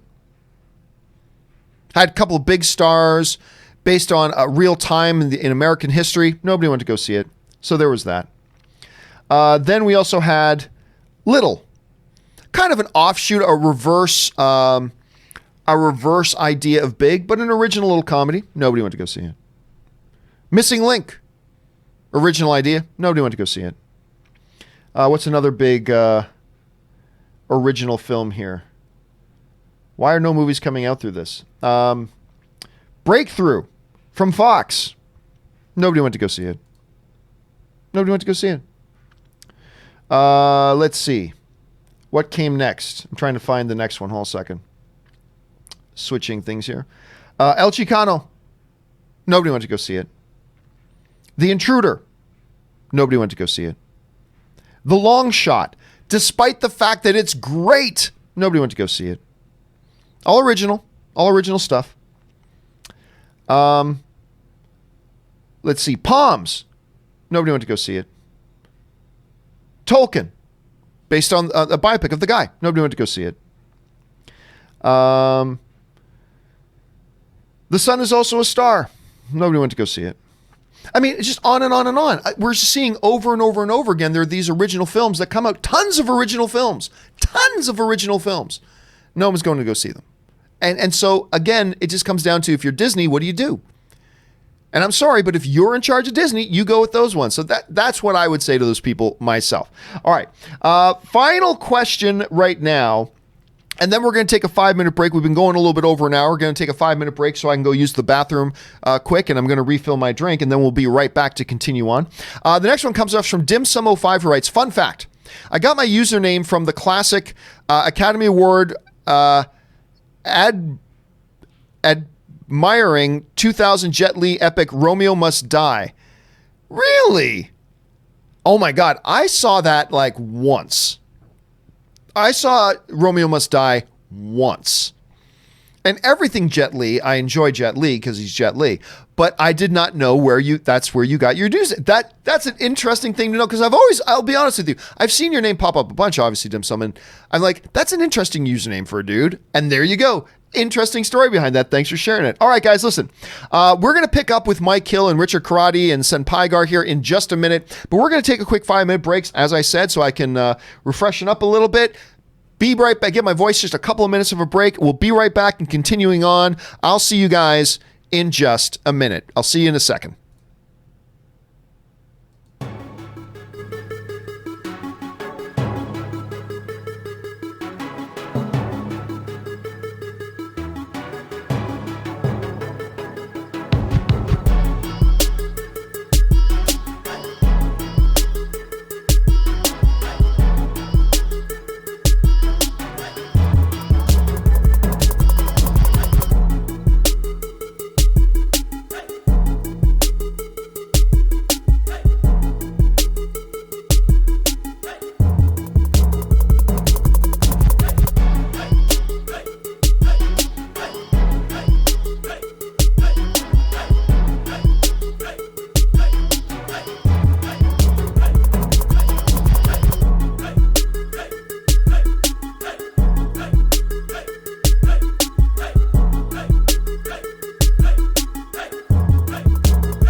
right, and we are back, guys. Thank you for being patient and allowing me a couple of minutes to, take a bit of a breather. All right, without any further ado, let's keep on rolling here. The next question comes to us from Mike Hill, who writes, "Hey there, John. I'm just wondering, do you know how long Hemsworth's new deal is? Because why sign a new deal if he's getting replaced by Lady Thor? No idea, but normally..." I think the absolute bare minimum deals that Marvel will sign is like 3 film deals minimum. I think they prefer to go 4 or 5 or more. But remember, just because in the comics, Thor can just go by Odinson. I mean, they've done that before, Odinson. They can just call him that, I suppose, if anything else. But again, we don't know for sure what's happening with this Natalie Thortman. You can see there, not Natalie Portman, Natalie Thortman. Anyway, I'm not exactly sure what they're doing with Natalie Thortman. She's becoming the new Thor. Does that mean there's 2 Thors? Do they call her Lady Thor? Does he still have the name Thor? Does he lose the name Thor? I mean, there's a lot of questions up in the air, but even if he loses the name Thor, that doesn't mean that he, Chris Hemsworth, can't still be in the MCU as whoever he is, just without the name Thor. I mean, I don't know. There's so many question marks that we just do not know. All we've got right now is like one panel announcement at Comic-Con. I mean, that's all we have to go on. So we've got a ways to go before we find out more information. But I do believe it's probably a longer deal. Not longer as in 18 films, but probably 3, 4, or 5 films. We'll see. We'll have to wait and find out. Richard Karate writes, I grew up with the Herbie movies, like Herbie Rides Again and Herbie Goes to Monte Carlo and The Love Bug and Fully Loaded. Could we get a Herbie reboot soon? Your thoughts? I don't think so. I really don't think. Those movies were made in their time and for their time, much like all movies are.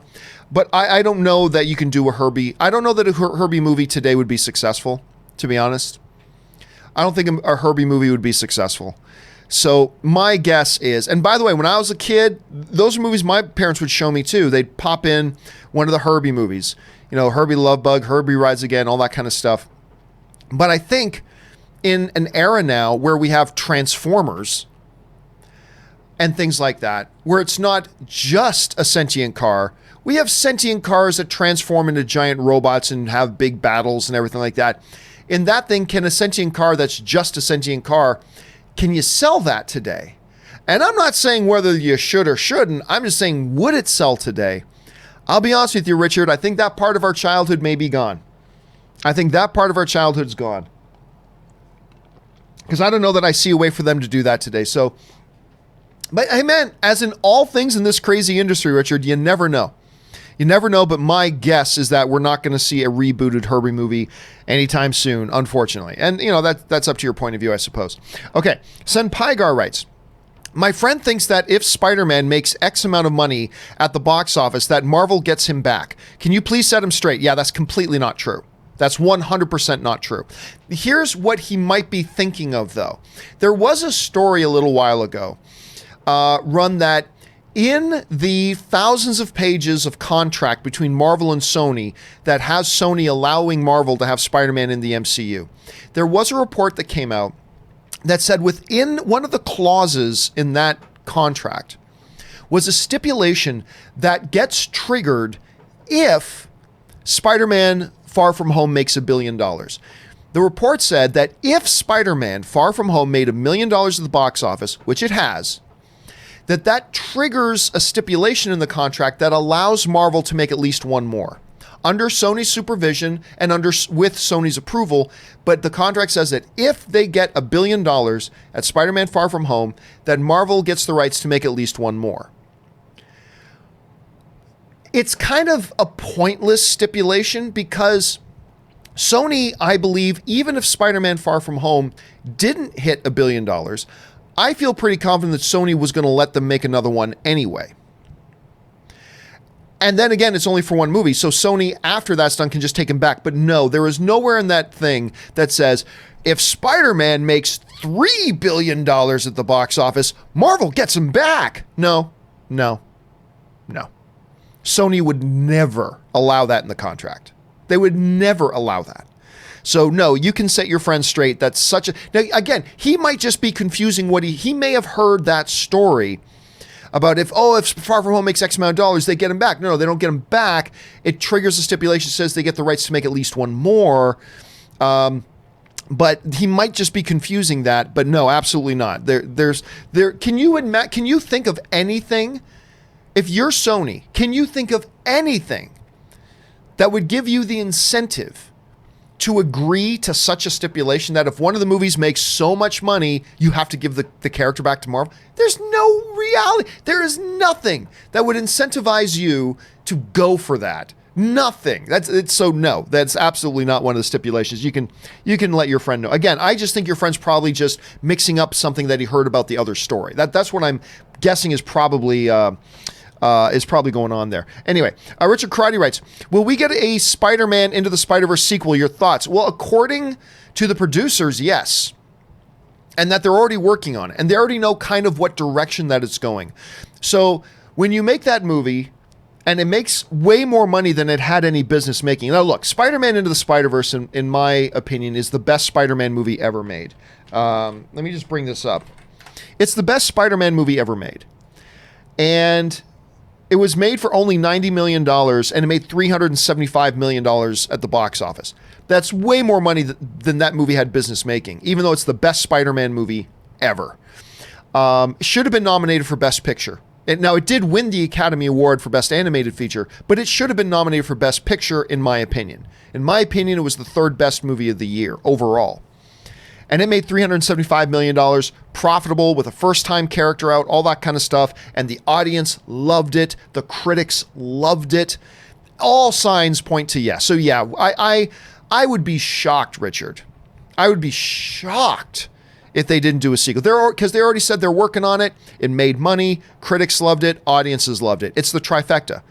Made money. Critics loved it. Audience loved it. And as a bonus fourth, it won an Academy Award. A big Academy Award. So, yeah, we're going to get another one. We're absolutely going to get another one. I have very, very little doubt about that. All right, Casinema Reviews writes, I get what that new Endgame deleted scene is going for, but I can see why it was cut. Something about it just feels off. What do you think of it? Well, Casinema, I have no idea which deleted scene you're talking about. There are a number of deleted scenes. So, unless I know what deleted scene we're talking about, I'm not sure I can comment on it. Are you talking about the Hulk one that they put in with the post-credit scenes in that Avengers Endgame re-release? What a joke that was. If that's the one you're talking about, yeah, in a movie, look, if Avengers was 2 hours and 30 minutes long, if Avengers Endgame was 2 hours and 30 minutes long, I would have said keep that scene in. But in a movie that was already over 3 hours, and that scene with the Hulk, it showed us something interesting, but it didn't do anything to move the story along. Then at a movie that's already over 3 hours long, then you got to cut it out. So yeah, I can see why would they cut out if that's the deleted scene we're talking about. Orange Hand writes, favorite Jack Sparrow quotes. I don't know. I can't think of any off the top of my head, to be honest with you. So I'm sure if I go back and watch them again and go, oh yeah, that one, and oh yeah, that one. But honestly, I don't carry around Jack Sparrow quotes off the top of my head, Orange Hand. But one of the great, more entertaining characters, because even in all the Pirates of the Caribbean movies that were bad, and they almost all were, I kind of like the latest one. Other than the first one, I'm not a fan of any of the other ones that come in between. But even in the ones that aren't good, I still think Captain Jack Sparrow is a fun character to watch. But I can't think of any of his quotes off the top of my head, to be honest. Richard Karate writes, have you seen the show Nightfall? If so, your thoughts? No. Have not watched the show yet. So I've had somebody else ask me about that, Richard, but I haven't had a chance to watch that show yet. So unfortunately, I have no thoughts on it. Farlow sends in a couple super chats. Thank you, Farlow. Appreciate that, man. Sen Pygar writes, Django went toe-to-toe with a Jedi, had a dog fight in Slave 1, died fighting a Jedi, was a huge part of the story by being the template for the clone army, and everybody likes Boba more. I don't get it. Well, there's a couple reasons. Number one, Jango Fett is a knockoff of Boba Fett. Now you can say, but John, Boba Fett comes from Jango Fett. Yeah, that may be true, but Boba Fett was around long before Jango Fett, right? Because he was around ever since Empire Strikes Back. Well, technically speaking, Boba Fett's been around ever since Star Wars: The Christmas Special, but we don't talk about that. So technically speaking, but really for the movie-wise, Boba's been around ever since The Empire Strikes Back. That's the character we all grew up with and everything. Also, on top of that, the whole reason the Boba Fett character is so popular is the mystery that he's shrouded in. Nobody knows anything about Boba Fett. He hardly ever even speaks. He always has the mask on. And he has an iconic nobody speaks to Vader the way Boba Fett spoke to Vader. With a little bit of defiance and a little bit of demand. Nobody speaks to Vader like that. Boba Fett did. He's the one that made Han Solo's boots tremble. Boba Fett. So you get all that wrapped up into one. What do we get with Jango Fett? We start with him already seeing his face, hanging out at home with this kid, blah, blah, blah, in a couple of bad movies. And you can see why there's a lot of people that still prefer Boba Fett. So I'm not saying which one I prefer or which one you should prefer, but if you're trying to break down and understand why a lot of people would prefer the Boba Fett one, it's kind of clear. He's been around a lot longer. They kept the character shrouded in mystery, the things that they had him do. Whereas Jango was in movies that came much later, not as well received movies. They started out with him without any shrouds of mystery at all. It's just him, hey, and hanging out at home with my son in my apartment tonight. And, all that kind of stuff. It just doesn't have the same mythology building elements that Boba Fett had. Boba Fett had all these elements to him that gave him mythology level stuff, whereas all that was kind of never incorporated into Jango Fett at all. Even though he's not a bad character. And I love the actor that played him, who's also Aquaman's dad, by the way. Jango Fett is also Aquaman's dad in the recent Aquaman movie. But I think that's why you see a lot of people still really prefer the Boba Fett character. That's just my observation, at any rate. Richard Karate writes, Matt Bomber as the next Superman, your thoughts? Again, I don't care about X actor playing X role, anything like that. So, whatever. I mean, would he be my choice? No. Would I give him a chance? Sure, because he's a decent little actor. Wait a second. Let me make sure I'm thinking about the right guy. Because I think I know who we're talking about.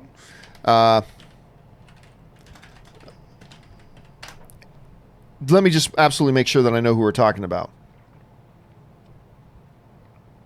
Oh, you know what? I was thinking about somebody else. My apologies. This is why I need to look this stuff up.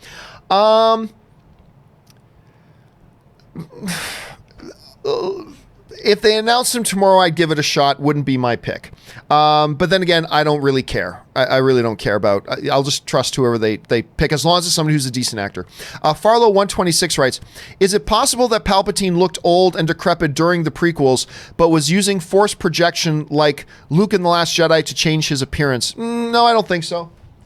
I think his, encounter with, Mace actually did do that to him. His use of and absorbing himself in the dark side is what did that to him. I don't see why there would be any motivation for him to have that appearance. And then continue on with that appearance even after declaring himself emperor. So it's an interesting thought, Farlow. It's an interesting thought, but I'm going to guess no. I'm gonna guess no. I don't see any evidence there that kind of suggests that could be a possibility. But hey, look, it's hard to come up with some scenarios in a Star Wars setting that I haven't at least considered at some point in my life. But that's one I hadn't even really thought about. But I'm gonna say no. But it's really interesting that you came up with that. All right, Richard Karate writes, everyone is talking about where was Spider-Man 3. Let me try this again. Everyone is talking about where was Spider-Man 3, where was Black Panther 2, in Phase 4. Where was Spider-Man 3 and where was Black Panther 2 in Phase 4? My question is, where is Ant-Man 3? Do you think we will get an Ant-Man 3? If not, will we see Ant-Man again in the MCU? I'll tell you this, Richard. I've been saying this for a while. Ever since I saw Ant-Man 2, which I liked. Not as much as Ant-Man 1, but I did like Ant-Man 2. I really enjoyed Ant-Man 2, but nowhere near as much as Ant-Man 1. But after Ant-Man 2, as much as I enjoyed it, I remember saying, after seeing that, this is before Endgame, obviously, I said, I think they're done with the Ant-Man story. I think once he plays his role out in Endgame, I think his story has kind of been played out. I think his overall role in the MCU has been played out. And I suspect we're not going to get an Ant-Man 3.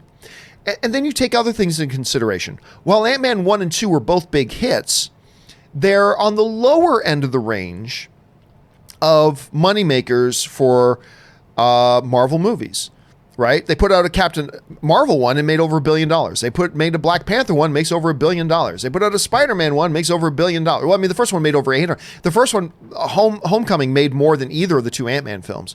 So I think when you take into consider, number one, even though they make money and they're profitable and they're big hits, they're the lower end of the moneymakers for Marvel right now. On top of the fact that I kind of feel like narratively it's now played out, I don't think there's going to be an Ant-Man 3. And now remember, this is part of the reason why I think the MCU is just overcrowded now. When are they going to make an Ant-Man 3? Because on top of all the characters they have now, they're also now bringing in Fantastic Four. They're also going to be getting mutants into the world. They're going to be all this kind of stuff. They're introducing Eternals. They're doing all this kind of stuff. There's not a lot of room left. Not a lot of room left. So, listen, I'll be thrilled. You know I'll be thrilled if they announce another Ant-Man movie. But I don't think we're going to get it. And I think any role now that the only way we're going to see Ant-Man moving forward is when he's a supporting character in another movie. Whether it's a big team-up movie or whether it's as a second character in somebody else's lead movie, like Hulk in Ragnarok, like Scarlet Witch in Doctor Strange 2. But other than that, I don't think we're going to see Ant-Man 3. I hope I'm wrong, because I love the Ant-Man movies, but I don't think we are. I think that one's probably come and gone. All right, O+98 writes, is The Last Jedi really divisive? It has 91% Rotten Tomatoes rating and made $1 billion. So was it just divisive amongst hardcore fans or the general audience? I believe it's fair to say it's divisive. Now look, yes, you can make the argument. Huge amount of money it made. You can make the argument, big critic rating. You can make the argument, cinema score rating, which wasn't the hardcore fans. It's just average movie fans went to go see. I believe it got an A over an A on cinema score. Clearly, a lot of the audience likes it, blah, blah, blah. But no, the reason I still think it's fair to say that it is divisive O+, is because, I mean, it's just the eye test, right? You know, this is what they say in football a lot. Like, maybe there's something in the statistics you don't see, but the eye test is just what I see. Definitely amongst the hardcore fans, it's divided. I mean, definitely amongst the hardcore fans, it's divided. That for much is sure. But even amongst the average film fan, I hear more people like it than don't, but I do see a bunch of people in the average film-going fans things that didn't like it as well. So, yeah, in as much as I like The Last Jedi, it's not one of my favorite Star Wars movies.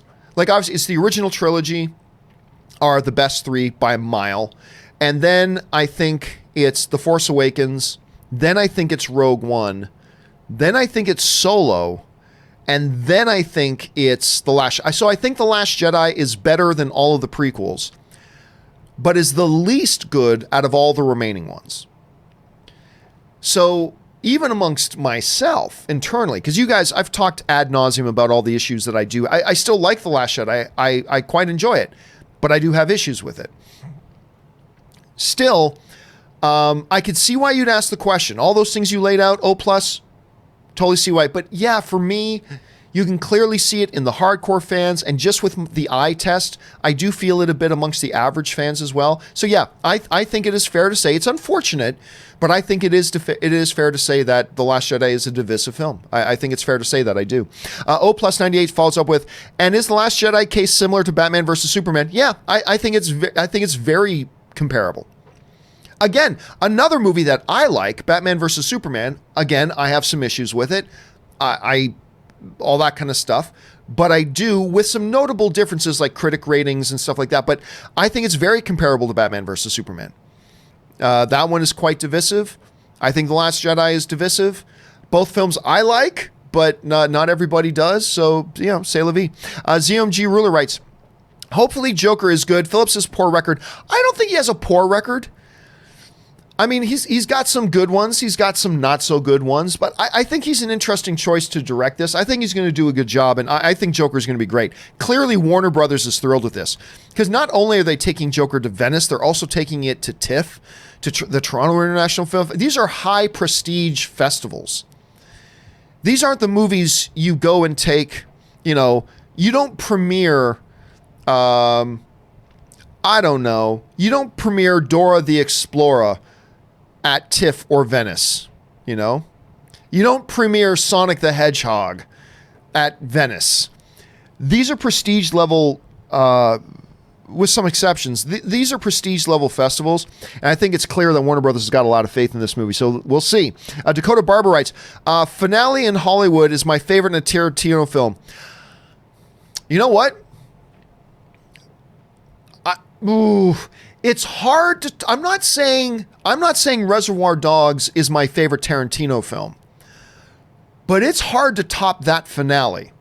The ending of Reservoir Dogs is crazy, but I got to marinate on a little bit more, Dakota. I might agree with you because the ending of Once Upon a Time in Hollywood is clearly the best part of this movie. Nick Unger sends in a couple of super chats and then writes, what do you think of Netflix releasing a full season of a brand new series to hook people and then individual episodes weekly for subsequent seasons? I think that's counterintuitive, to be honest with you, because the whole reason, Nick, and it's a great question, the whole reason I believe that Netflix, now, again, I just watched the entire season of The Boys in one day yesterday. I like that, but I don't think it's effective for the network. And I believe Netflix needs to move to a week after week. And the reason I believe you need to move to a week after week is because I believe going week after week will get more people hooked. Because they'll drop one episode one week and everybody talks about it that week. If it's good, everybody talks about it that week. And then maybe people hear the positive talk and they start, maybe I'll watch it sometime, but then it goes out of mind. But next week, another episode drops and everybody's talking about it again. Now, the average fan who was on the fence maybe about watching it, now they're hearing everybody talk about it again. And then next week, another episode drops. And again, everybody's talking about it. Because that's what happened with me. I'm just a case study on this. With Doom Patrol. Right?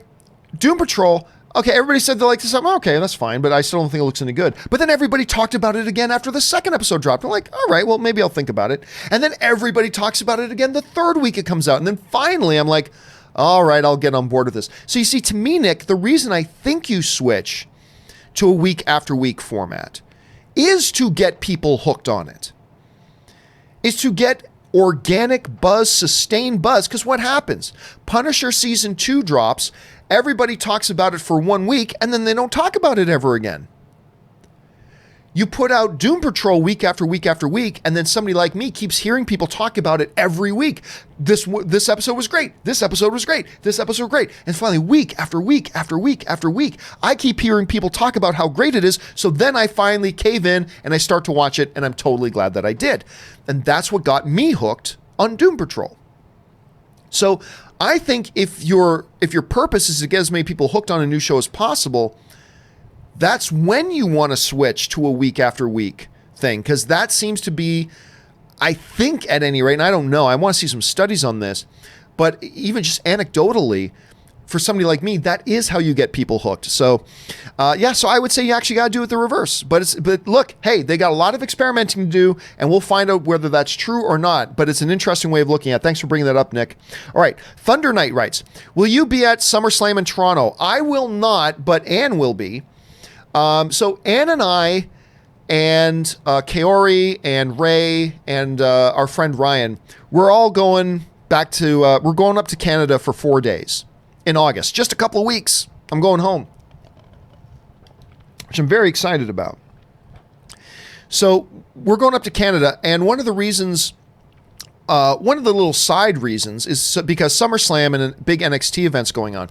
So I believe Ann and Ray and Ryan and all of them, they're all going to go into Toronto for NXT and SummerSlam and all that kind of stuff. Kaori right now is dating somebody in the WWE, so there's that. So they're all going to go to that. I am not going to go. It's not because I'm not interested, but I only get to see my family like once. This year I get to see them twice, but I only get to see my family like once or twice a year. So while I'd be interested in going to SummerSlam, if we're only in Canada for 4 days, I want to spend it with my family. You guys might remember my mom had a bit of a health scare earlier this year, and I haven't seen her. So yeah, I just want to spend it with family. And if I have any free time, then I'll probably want to try to catch up with some friends too. So yeah, I'm not going to SummerSlam, not because I'm not interested, just we're only there for a few days, so I want to spend those days with my family. Guy Volt writes, I hope you do the boys spoiler discussion. It's amazing. I agree it's amazing. I just don't think there's any point to doing it because not everybody's seen it already, and after a couple of weeks, there's no point in doing it, so I probably won't be doing the boys spoiler discussion, even though I do love the show very, very much. Django19 writes, I liked LK, but didn't love it. Lion King. I liked Lion King, but didn't love it. Glover and Beyonce were the weakest parts, in my opinion. Their singing was great, but their lines were stale and had no emotion. I don't agree with that. I will say this.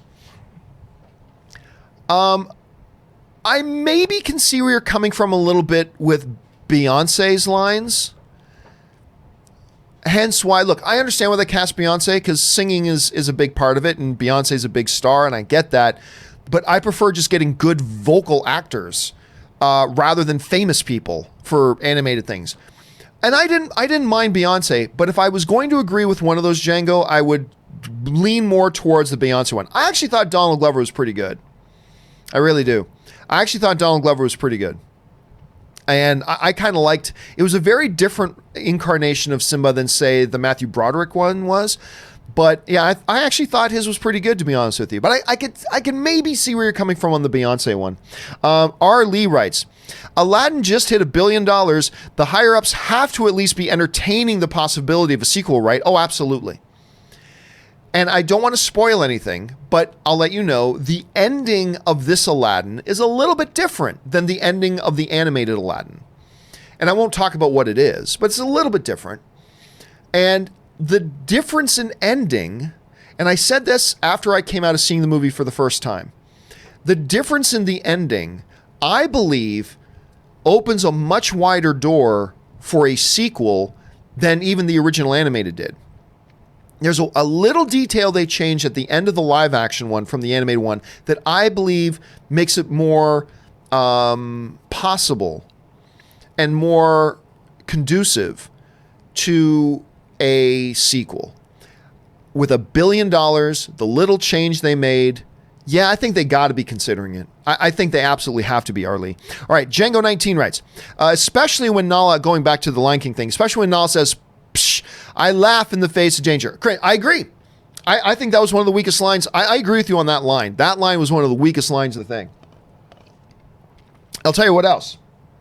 The other cringy one, although I don't know if I blame the vocal performance on it, although the vocal performance of this line, even though it was only 2 words, wasn't great. It wasn't a good line either. When Beyonce goes, "Lions, attack!" It was a bad line. It's a bad line.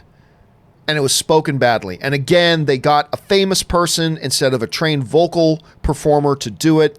And that's what you get. But I do agree. I still think overall she did a decent job, but I agree with you on that line. I laugh in the face of danger. The younger girl, or I should say the young Simba, did a great job with the line. Beyonce did not. And then for me, the other line was, "Lions, attack!" I'm like, first of all, that line shouldn't have even been there. It was a cheesy line to include. And it was not spoken well. Again, you need trained, don't just get famous people, get trained vocal professionals. I mean, that's my thought on it anyway. I still think overall good, but again, that's one of the examples, Django, of why I can understand where you're coming from on that. Rolling Gamer 258 writes, Leo's scenes with girl co-star were fantastic. I'm just going to assume you're talking about Once Upon a Time in Hollywood in his scene with the little girl, which you see teased in the trailer. Loved those scenes. That one particular, when he first meets the little girl, one of the best scenes of the movie. Absolutely one of the best scenes. I love that scene. DC Marvel writes, oops, sorry, had a bit of a jump. Hold on a second here. There we go. Okay, DC Marvel writes, hey John, are you as excited as I am about the Batman with Robert Pattinson? What villains would you like to see and what actors play them? Well, DC Marvel, here's the thing. First of all, let me get this out of the way. I don't care what villains they use because it doesn't matter what villain they pick, right? It doesn't matter. Just look at all the comic book movies. It doesn't matter what villain they pick. All that matters is do they write them well? Because Doctor Doom was one of the best villains in all of comics. And every time they used him, it was a crappy character. So it doesn't really matter. So I don't care which villain they pick. I really don't. As long as whichever villain they pick, they write them well, make it a compelling villain on screen, all that kind of stuff. That's all that matters. And as far as what actors to play them, you know me, I don't care. Like I never care about X actor play X role. I don't care. As long as they get somebody talented, that's all I care about. I was surprisingly excited when they cast Robert Pattinson. Now, I didn't think they would, but Robert, again, with X actor and X role thing, to me, it's, are you getting a talented actor? Robert Pattinson is stupid talented. And if you want to find people who've never seen any Robert Pattinson movie other than Twilight, look for people going, oh, they got Robert Pattinson? There, I can guarantee you that person has never seen any other Robert Pattinson movie other than Twilight. They haven't seen like the 7-8 movies he's done since then that he's gotten worldwide critical gushing praise for because he's really, really good. Robert Pattinson is really, really good. And that's all I ever care about. That's my number one concern as a fan is, do they get somebody who's talented? Now, granted, he wouldn't have been my first pick. He wouldn't have probably even been on my radar. But when they said Robert Pattinson's going to be it, I went like, huh, you know what? That'll work. That'll work. So I am excited about that. The Batman movie with me is a bit of a conundrum because I wanted Ben Affleck, number one, to be Batman, and I wanted Ben Affleck directing Batman. There's nobody in big Hollywood that knows Batman or is more passionate about Batman than Ben Affleck is. And I think he's like one of the best actors, one of the best directors in the business today. I loved his incarnation of Batman. I wanted to see that. But if you're going to have to replace him to direct it, Matt Reeves is a pretty good replacement. And I really like Matt Reeves. But at the same time, my enthusiasm gets tempered a bit because, hey, they announced Matt Reeves directing this movie years ago. And then it was supposed to start filming in like early 2019. Then it was supposed to start filming in mid 2019.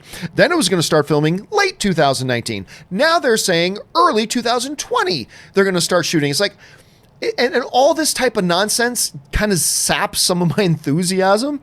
So now I'm just at a place of, I'll believe it when I see it. But I'll tell you this, once they do start rolling and they start actually making this movie and you get Robert Pattinson's on set and we start seeing our first images of Robert Pattinson on set, I'm going to be excited. It's just hard to be that excited right now when this was announced years ago. Nothing's been happening with it. They finally announced an actor. The beginning of the shooting gets pushed off more and more and more. That's all sapping my enthusiasm. But I'm pretty sure all of that will come back once they actually do start shooting the movie. So there you go. All right. Orange Hand writes, Mufasa doesn't have much screen time, yet his voice is irreplaceable and his death is iconic. In your opinion, what makes him so endearing even after 25 years later? We all have daddy issues. We all have daddy issues. We all do. And we all have unique, interesting relationships and things with our fathers and who our fathers are. And Mufasa is just like the ultimate dad figure.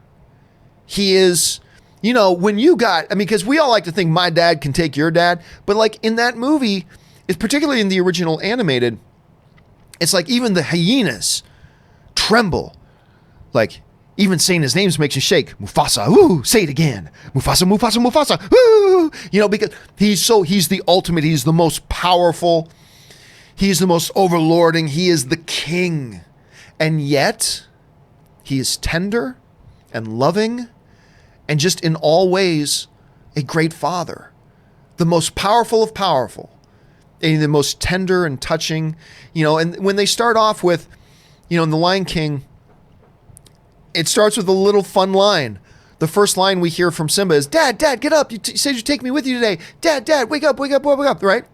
And it says, and then, his mother says, your son is awake. And the very first line we hear from Mufasa is, before sunrise, he's your son. So he's this imposing, powerful king.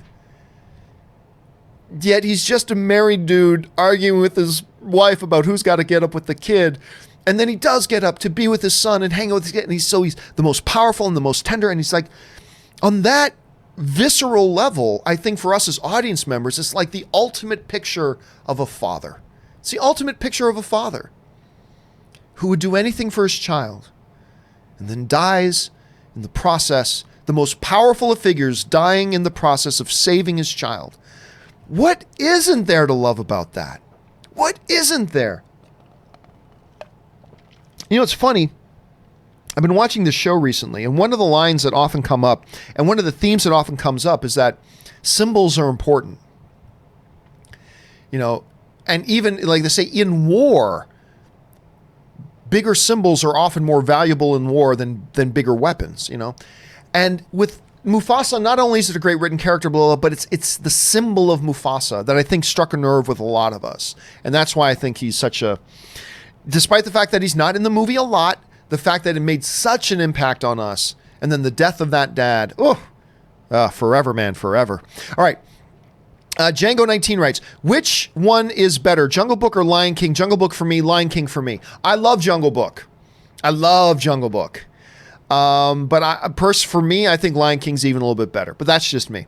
Colby Harris writes, I'm creating my own comic book superhero, Dr. Mercury. He has the powers of liquid metal, the T-1000 in Terminator 2. And the Colby said, I meant to say like the T-1000 from Terminator 2. Listen, man, that's great. If you've got an idea I think everybody to some degree should be involved in something creative. I think it's just healthy for us as people.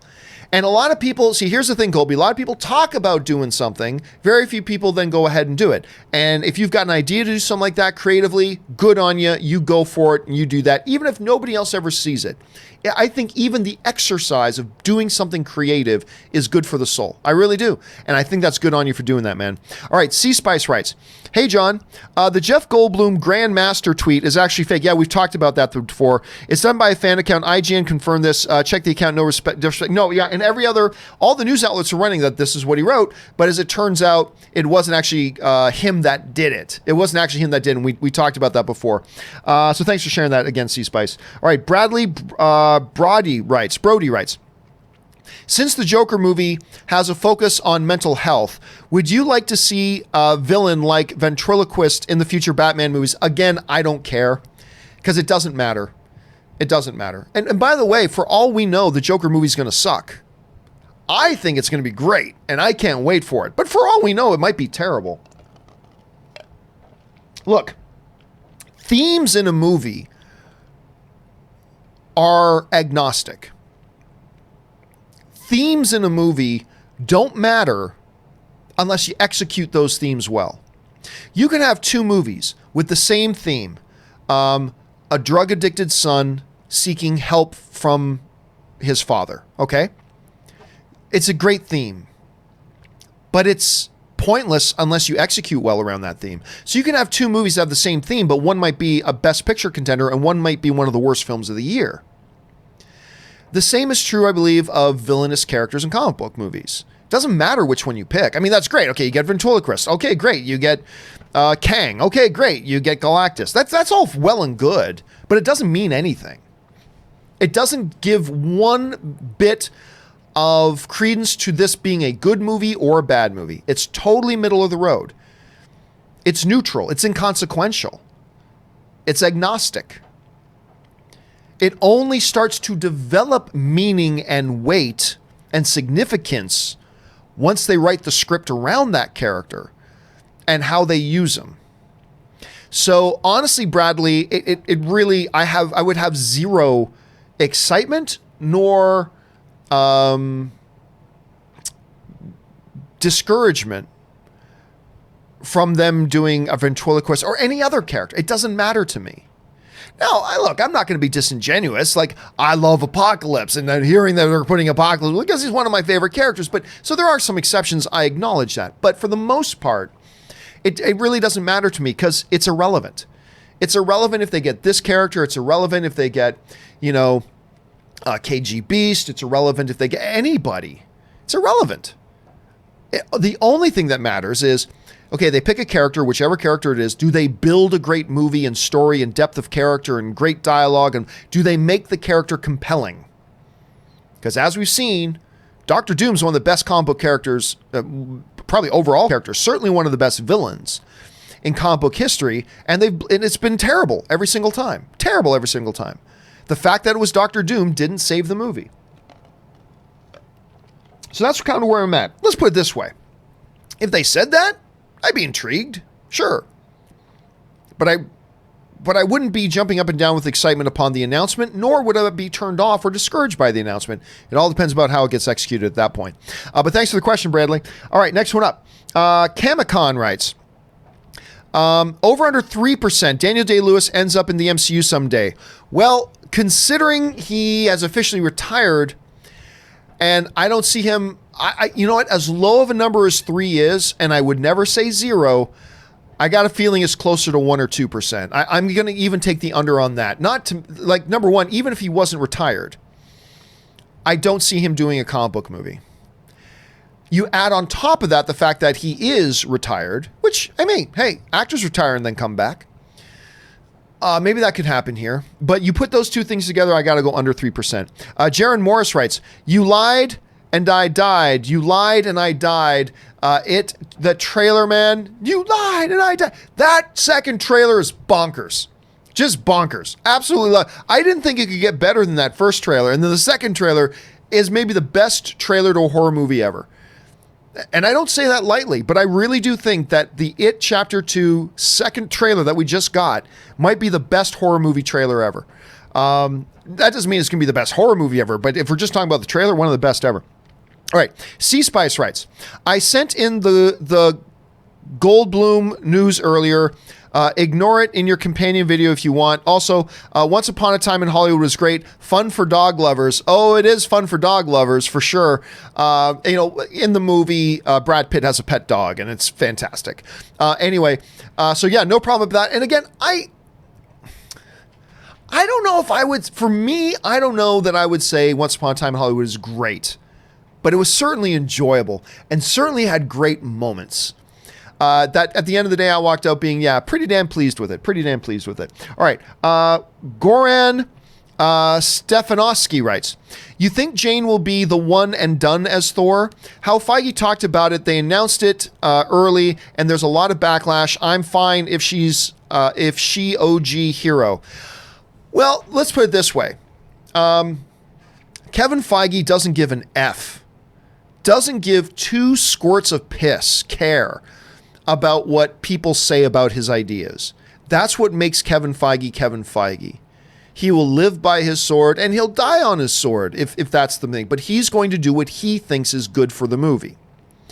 And just because there's backlash, he doesn't give 2 squirts of piss if some whiny fanboys like me go, I don't like this idea of Natalie Portman becoming Thor. He doesn't give, he wouldn't squat over and pinch out 2 turds of a care that I don't like the fact and some other people don't like the fact that they're doing the Natalie Portman Thor. Because 2 things. He's like, I'm Kevin Feige, I know what I'm doing. But number 2 is, those losers out there don't know the story of the movie. They don't know the script. They don't know that this is actually perfect. So why would I care? These people are giving opinions on something they don't actually know about. And that's fair. I'm giving an opinion based on what information is available. I'm cognizant of the fact that there is much more information that I'm not aware of yet, but all we as film fans can do is base opinions on information that is available. So, in the situation of Thor and Natalie Portman, there is a certain amount of information available, so we are basing our opinions right now. We are basing our current opinions on what information is available. Now, as rational human beings, as more information becomes available, our opinions will evolve. as we get more information. But it's totally fair for us to have opinions based on the information at hand. But Kevin Feige's not going to care that there's backlash because he's Kevin Feige. And number two, he knows the script and he knows the story. And he thinks it's great enough to make a movie on it. And we don't know what's in that script. So now he won't care. Well, will she be a one and done? I'm starting to guess yes. I think it'll be a one and done. But that's only me guessing on the information we have at hand. Once we get more information, I may change my opinion about that. For now, I'm going to guess, Goran, that it's going to be a one and done. But not because of fan backlash or any nonsense like that. Trevor Massey writes, do you think Leonardo DiCaprio will get a nomination for his role in Once Upon a Time in Hollywood? I know it's early, but he was so fantastic. I thought he and Brad Pitt were both great. And you're right. Look, the bottom line is it's too early to call. It's too early to call. But, you know, if I had to put $5 on it right now, Trevor, if I had to put $5 on it right now, yeah, I'll put $5 on him getting a nomination. I would put it on that. Again, far too early to call, but for right now, still in the summer, I would guess yes, but don't hold me to that. It's just a guess. Let me see all the other big movies that are going to be coming out later this year. Gabriel Reed writes, complicated question, but I was wondering the process of how voice acting is added to animation. Well, I am not a voice actor. I can just tell you what things, you know, I was brought in, Sony let me come in and do a vocal session. I've got it up on YouTube from years ago, but when they were doing their Smurfs movie, their hybrid live action with animated, they let me come into their vocal booth and actually do a scene. And I got to see the animation, the game, they showed me the script and I got to watch Once Try Soon, then I and I did my thing with it. I think for a lot of time though, they might even do I mean, a lot of times when I see these, because I've never been in one of these things, but whenever I see footage, it's always the vocal performance happens first, and then they build the animation around the vocal performance. So when I did it, that one little time I did it for fun, it was the visual was there, and I basically ADR'd that. But every other time when I see these actors doing it, it's not with a screen. There's nothing there. They don't see a screen. They're just capturing the performance first. And then I think they build the animation around that. So I'm not really sure. It's a great question, Gabriel, but that's how I'm going to guess that they do it. All right. Duroc Media writes, super chat to say something nice. You rock. Hope to meet you at a poker table sometime to chat movies, not to compete for chips. Oh, it's always about competing for chips, Duroc. It's always like you and I can be sitting at a table and totally be having a great time talking about it, but do not doubt that in the back of my head while I'm enjoying our conversation, I'm going to want to take every chip in front of your stack. I'm going to want to take every chip you have, and you're going to be trying to take mine, which is totally cool. But if you live in the LA area, well, I don't, you know what, honestly, I don't play nearly as much poker anymore. And I haven't had the time. I love playing poker. But I very rarely now actually get a chance to go out and play poker here in LA. I used to go like probably once or twice a month. A few years ago, I used to go once or twice a month to play poker in LA. Yeah, when I'm here at home. You know, I go to the Bike Casino or Commerce Casino or you know, whatever, and I go and play at those places. But honestly, like the last couple of years, I'm lucky if I go once or twice a year to play poker in LA. Now, I will always play poker when I go to Vegas, and I go to Vegas 4, 5, 6, 7 times a year because it's just like a 3.5 hour drive. But I don't play as much poker in LA nearly as I used to. So if we are going to bump into each other at a poker table, it's probably going to be in Vegas. All right. Paul writes, comparing your top 3 superhero movie list and mine, there's only one word more on my list. Surprisingly, it's the word Rises. I just love The Dark Knight Rises so much. And hence, Paul, like right now, I think the 3 greatest comic book movies of all time are the original Avengers, The Dark Knight, and Logan. I think those are the 3 best comic book movies ever made. That's my opinion. But all film is subjective. And yours, Paul. I mean, I like The Dark Knight Rises. Don't everybody says, well, John likes the first two Christopher Nolan, but he hates Dark Knight Rises. I have never said I hate I like The Dark Knight Rises. I think it's a good film. I just think it's the weakest of the three. That's all I'm saying, right? But film is subjective, which means other people watch Dark Knight Rises and it may have a much more profound impact on them than it did on me. And that's totally great. So that's interesting. I'll be honest with you, Paul. I know a lot of people who like The Dark Knight Rises more than I do, but I've never actually heard anybody put it in their like top three movies, and I don't often hear people rank it above The Dark Knight. So that's intriguing. That's interesting. Thank you for sharing that, Paul. Thank you for sharing your perspective on that. Nova Roma writes, there's a video on YouTube where Daniel Craig is in a dress to support women. Interesting. I don't know what to say to that, but that's interesting. I mean, support women in what? That was what I'd be interested in, but I'd be curious to see that. All right, Nick writes, what happened to having Ashley Whalen on your show? Oh, dude, come on. I've explained it a million times. Anyway, she announced it on the show herself. Look, Ashley, it just became really difficult for Ashley, who has been getting more and more work, to consistently be able to keep to her schedule here. And it finally came to the point that she couldn't commit to being able to meet her schedule. And so she had to pull back. Now, that's not to say we won't ever see Ashley Whalen again. But she couldn't commit to doing the show because which is a great reason, because she's fabulous. I love Ashley. And you'll still see Ashley and I commenting and liking each other's social media posts. And I was just emailing her just before Comic-Con, and you may see Ashley back. Don't get me wrong. But right now she's doing much better things. Her actual, doing actual acting and Hollywood and commercial work as well. She's doing much better things than the John Campea Show. And that's why I said, and I recognize that in her, that's why I said early on in her involvement when she was on, I would tell everybody, like, enjoy her while she lasts, because she's probably not going to be around here on the show for long, because she's getting a lot of work. And it's the best of all worlds, and maybe we might see her back again at some point. But I hope we don't. I know it sounds weird to say that, but I hope we never see Ashley back again, because to never see her back again means she's still doing pretty good with her career. That's what I want. I want her to be doing good on her career. So hopefully we'll never see her back. But maybe we'll get lucky, and maybe certain things will line up where we'll be able to see her back at some point. But anyway, that's like the 1,000th time I've had to address that. Anyway, Kevin Laniel writes, Scar's real name is Taka, which means garbage. Oh, really? I did not know that. I mean, I knew Taka because somebody earlier in the show mentioned that, but I did not know it meant garbage. Interesting a little factoid there, Kevin. Thanks for well, first of all, that's pretty messed up.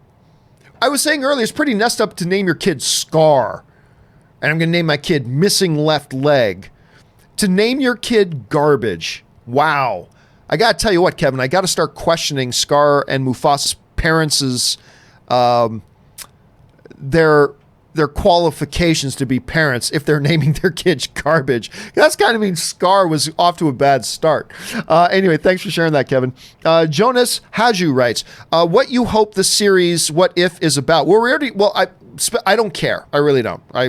The What If series on Marvel is everyone's going to be a different story that says, okay, this situation that was in the MCU, but what if it was done differently?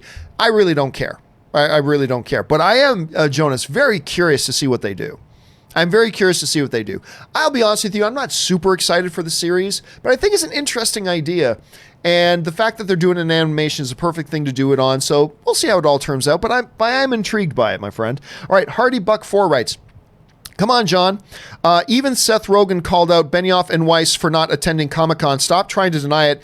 They ducked out like cowards. No, they didn't. And by the way, Seth Rogen talks a lot of shit about everybody and everything, which is part of the grand appeal of Seth Rogen. Let's be clear for the record here. I love Seth Rogen. But Seth Rogen talks a lot of shit and he runs his mouth a lot. He does, which is one of the things that makes him so awesome as a personality.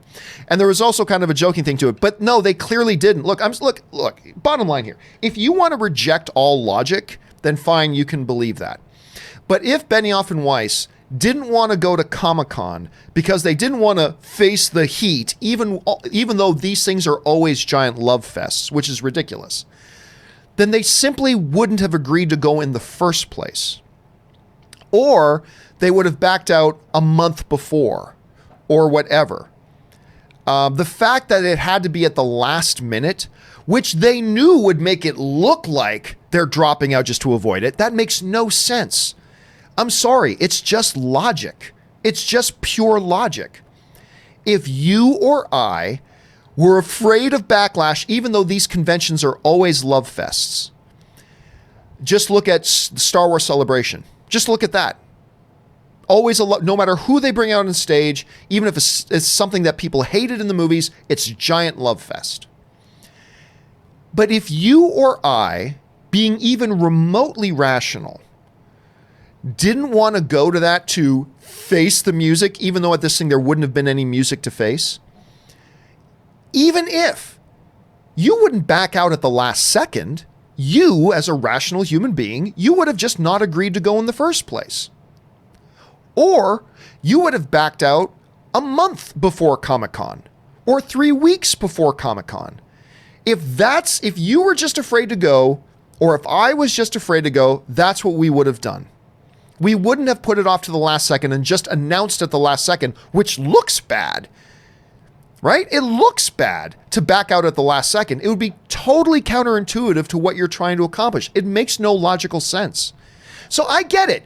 You have a starting narrative in your head of what you want it to be. You want it to be that they were afraid to come and face the music. So you twist logic. We all do this. I do this sometimes. So you twist logic to force it to fit the narrative you want to tell. And we all do that. But I'm not the world's biggest Game of Thrones fan. I like season 8, I did, but I'm not the world's biggest Game of Thrones fans. I couldn't tell you the history of the houses or any of that bullshit. So I'm not invested in this. I have no dog in this race. None. I don't have a bone in this fight. Not at all.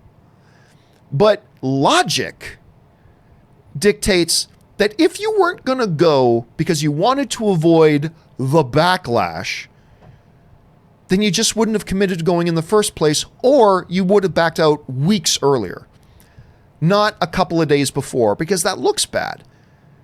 And they know it looks bad, so why would you do it then? To me, it makes no logical sense. I get it. People who don't like Season 8 of Game of Thrones want to look at Benioff and Weiss in any negative light that they can, and they'll bend logic to make it to force it to look like that. But to me, it just makes no logical sense. It just doesn't make any sense. That narrative you're painting does not match up with logic. So I get it. You want to tell a narrative, you look at it a certain way. Fair enough. But it just doesn't match up with how a logical approach to it would be. If you didn't want to go because you were afraid you'd get backlash, you just never would have committed in the first place. And if you already had, you would have backed out weeks before, when all the negative backlash, because season 8 was a very divisive season. Some people liked it, some people didn't. It was very divisive. And that's when you would have backed out, not the day before Comic-Con. To me, it just makes no logical sense. So I think it's pretty clear that that's not why they didn't go. I think it's pretty damn clear that's not the why. But if other people want to look at it like that, feel free to look at it like that. It doesn't change anything. All right, that's just my view on that, Hardy. I think you have to purposefully, with intent, start with the narrative that you want it to tell, to twist this situation and its pure logic to force it fit the narrative that you started off wanting to tell. That's how I look at it. But hey, who knows? We'll never really know the truth one way or the other. But it's something we all do. It's something we all do, including this guy sitting behind the microphone. All right. In Glouser writes, how would you like a Matrix reboot? I wouldn't. I've been on record. I don't think at some point, fine. If they want to do one, go for it. I'm totally supportive of anybody that wants to make a reboot. I just don't think it would do well today. Maybe at some point, but I wouldn't be for it right now. Alex Spur writes, do you think the Dark Crystal series will be as good as the movie? Oh, that's impossible to say. It's impossible. All I can tell you, Alex, is that my hopes are really high. I got maybe unrealistically high hopes. But I am dying to see this because I am such a big fan of the original. But I never want to go in, although this is something that we all do. I never go... I try to avoid saying, oh, this should be as good as the first one, or it better be better than that one. I just want to judge a movie or a TV show on its own merits. But we are fans, so what we do, including me, is, so I got to admit, my hopes are very, very high. My hopes are very high. But it doesn't need to be as good as the original movie in order to still be great. So I don't want to think about it in those terms, even though it's hard for us as fans to escape thinking of it in those terms. But I would say for myself, it's impossible to say. It's impossible to say. I just want it to be good. Man, I just want it to be good. And by the way, at Comic-Con, there was a lot of branding going around San Diego for this new dark. I was surprised to see how much Dark Crystal branding there was around the place. So they're clearly getting really behind this. Let's see. Powder Connor writes, John, you checked out Jeremy Renner's music. I enjoyed it. No, I never have. I mean, I heard him sing one thing on Fallon once, which I thought was pretty funny, but I've never heard his music because he's in a band, I believe. I believe Jeremy Renner's in a band, but I've never heard his music. Okay. Richard Karate writes, Oliver Reed was considered for Bond, but was turned down for being too thought and rough. Probably mean tough and rough. And then cast Sean Connery, who was fought and tough. I think Ollie would have done great. Your thoughts? I don't know. It's always hard to say in hindsight. Again, it comes back to Richard for me, ex-actor and ex-role. Do I think he would have been great? Sure, he could have been good. We ended up getting arguably what some people would say is the greatest Bond of all time in Sean Connery. But that's not to say Oliver Reed wouldn't have been great. He was a talented actor, all that kind of stuff. And again, I'm not a historian on the backgrounds of Bond and all that kind of stuff. Would he have been good? Sure. Would he have been better than Connery? That's a tall order. But it's possible. But, I mean, Connery is one of the most celebrated Bonds ever. Daniel Craig is actually my favorite Bond of all time because he's the perfect amalgamation of the badassery of Sean Connery and the suaveness of Roger Moore. And that's why, to me, he's my favorite. But a lot of people, if you throw down the gauntlet, a lot of people say Sean Connery is their favorite. And it's going to be a tough pill for a lot of people to swallow, say, instead of him, this other guy, even if the other guy was pretty talented. But who knows? He could have been even better than Sean Connery. Could have been even better. All right. Jason Espinoza writes, in Swahili, taka means trash or waste. Mufasa equals king. Again, bad parents they had, man. Mufasa and Scar had bad parents if they're naming one kid king and the other king trash. That's not giving your kid a good start in life. That is just not giving your kid a good start in life, Jason. Richard writes, meant rough and tough for the... I figured that. I saw where you're going with that, Richard. No problem. Epic Berserker writes, over under 70%, D23 announcement of Aladdin sequel. Oh, under. No, they're not going to make... Disney is not a reactionary company. They're not reactionary. They're like, oh, Aladdin made $1 billion. Quick, announce a sequel. Quick, announce a sequel. No, I think they are seriously considering doing one, but they're going to take their time. They're going to take their time in even deciding. So I'm going to go well under 70%. Like, I would guess over 70% that we're going to get a sequel at this point, but I will take well under 70% that we get a sequel announcement at D23. I'm going to go way under on that. I don't think that's going to be part of it. But who knows? We'll find out soon enough. And by the way, I am going to D23. I just got my stuff from D23. I've been approved. So I am going to be at D23, and I'm looking forward to it. We'll see all the stuff they're going to talk about.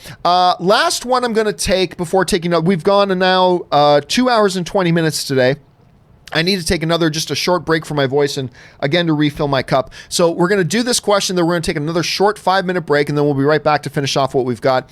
Don't know what to put writes, John, I have been happy enough with my D7200 for 2 years, but Fujifilm came out with a 100 megapixel camera. Guess I will be selling a kidney. Sigh. I'll be honest with you, though. This is the truth of the matter. I started believing a few years ago that megapixels are not the be-all and end-all. As a matter, there are several cameras that have bigger megapixel counts than other cameras, and those other cameras with smaller megapixel counts take much better pictures. It's really, look, the megapixel amount is a part of the story, but it's not the be-all end-all. most cameras are all digital now, so it's their internal processing, it's the glass that you use. I mean, there are other factors that go into it. And like, for example, this A2700, or sorry, this A6400 that I'm speaking into right now, I'm speaking into a Sony A6400 camera right now. It is not the biggest megapixel count, but I'm telling you what, I got other cameras that have much bigger megapixel counts than this camera, and this camera not only shoots better video, but I've taken still images with it too. It takes much better still images than a couple of those other cameras I have that have higher megapixel counts. So I would just say it's not all about the megapixel count. That's all I'm saying. That's all I'm saying on that. All right. Well, I'll just take this one last one because it's a follow-up to something he asked before. But S. Beam writes, had a crush on her talking about Elizabeth Shue since Adventures in Babysitting. And of course, for a lot of us, had a big crush on her ever since Karate Kid. I mean, she was Daniel's girlfriend in Karate Kid. I loved Karate Kid. Loved her in Karate Kid. That's where I think a lot of us fell in love with her. And I've kind of been in love with her ever since, and it continues now. All right, guys. I'm going to take a short 5-minute break. Again, this is my last sip. There we go. To go refill my drink, give my voice just a minute to take a break here, and probably use the bathroom. So we will be back again to finish off what we've got. Give me 5 minutes, and we will see you guys just momentarily. All right, we'll be right back.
right, guys, and we are back a little bit earlier back, but I got my stuff all done that I needed to get done. All right, we're going to pick up the pace a little bit here because my wife's waiting for us to go. So we're going to pick up the pace a little bit here, and let's pick things up here. Now, we're going to start off with Sid Vicious, who writes, why do directors that make feminine movies like Tom Hooper don't get same fan base as someone who makes masculine movies like Tom Hooper doesn't make feminine movies? What are you talking about? King's Speech is not a feminine movie. It's not the opposite of feminine, but King's Speech is not a feminine movie. Les Miserables was not a feminine movie.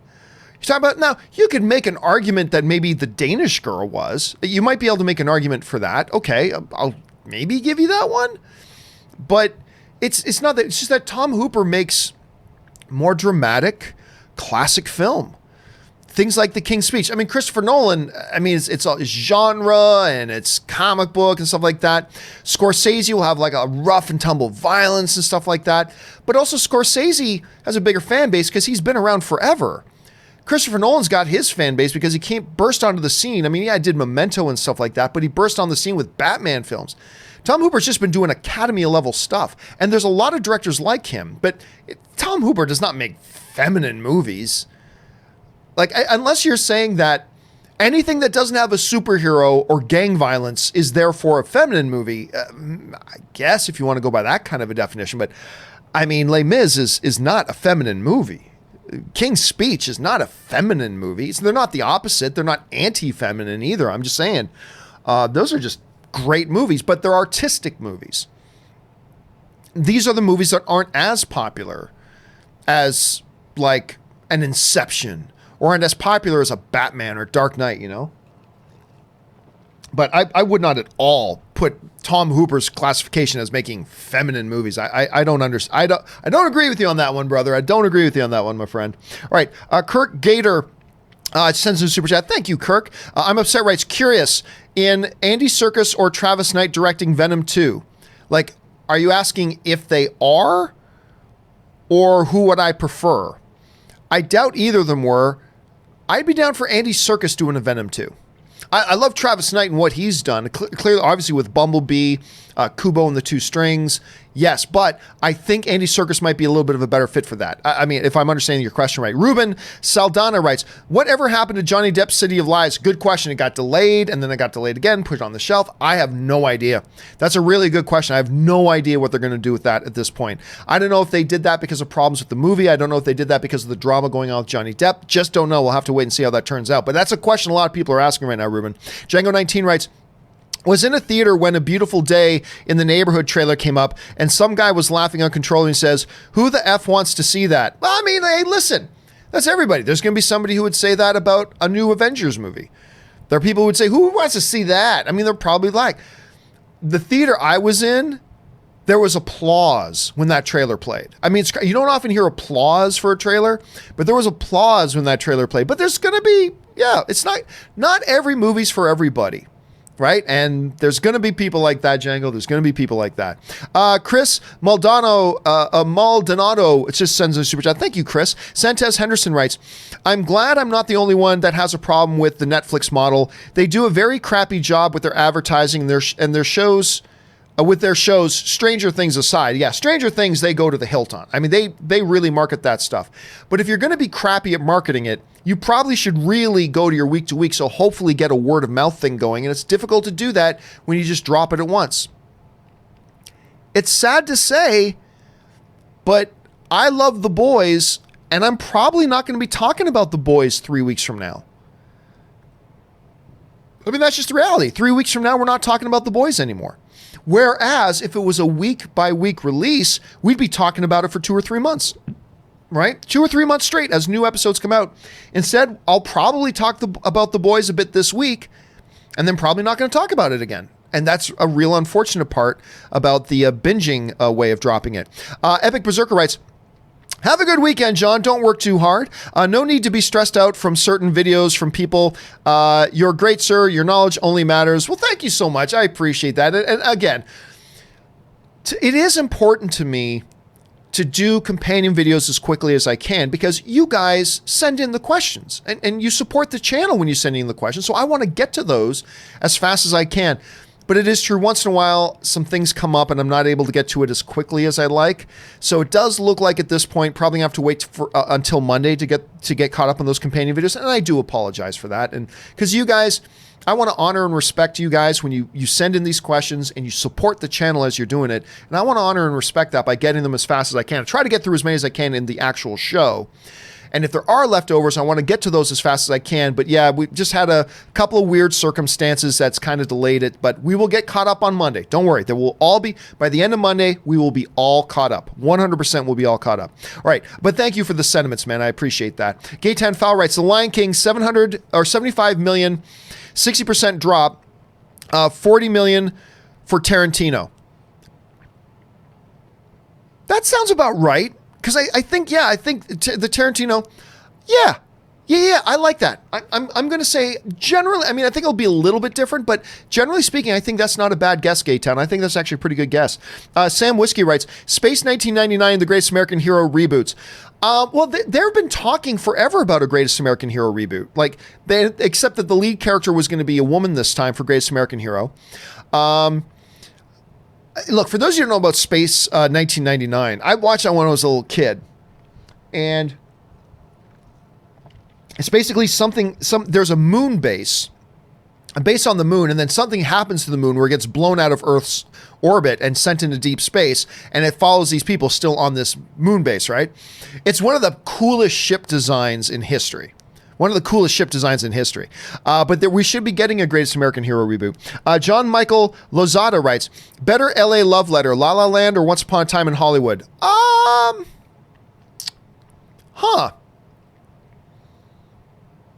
La Land. I'm not saying which one's the better movie, but I actually find La La Land to be even a better love letter to LA and all that kind of stuff. Probably even a little bit more than Once Upon a Time. Gaytan Fowl writes, It Chapter 2 is officially 2H45. I don't know what you mean, Gaytan. Sorry about that, man. Joss Bing writes, how much money should I bring to Galaxy's Edge? Well, it all depends. Like, I've gone a couple of times, but I don't buy a lot of stuff, right? So I haven't, if you plan on doing the lightsaber building, which I don't, but that's $150 right there, 150 to $200 right there. Then there's the droid building thing, which I get a kick out of seeing with everybody with the droids they build, but I don't buy one myself. So that's another, I don't know, $50, maybe a little bit more. But then again, they're random shops because they've got, oh man, I could spend a lot of money in those random shops. I'll say this. You can go to Galaxy's Edge and have a really good experience without spending any money.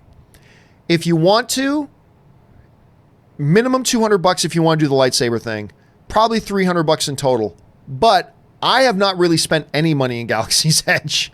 I've gone a few times and I haven't spent any money in it really, and I've had a pretty damn good time. So yeah, it all depends on what you feel like doing. Dylan Wolf writes, love the hype of a movie opening night, but my last three had people who talk, joke, and try to impress their friends the whole time. Am I cursed? See, I gotta say, Dylan, that used to be a big problem for me, but I really don't find that happening very much anymore. It's funny, but clearly it still does happen. I don't find it to be that big of a problem anymore. Maybe just because the movie going audience in LA just takes movies a little bit more seriously. Maybe, I don't know. But listen, if it gets to a point where it's actually distracting you from the movie, you go grab a cast member. Some theaters call them cast members. You go grab a staff member. Say, hey, look, I'm trying to enjoy this movie. There's a group that just keeps talking, and I don't think they're trying to be jerks, but it's distracting me from the movie. I mean, really, because it's important, because it's not just you. Everybody's come together for a shared experience, and if some people are distracting others from that, then, you know.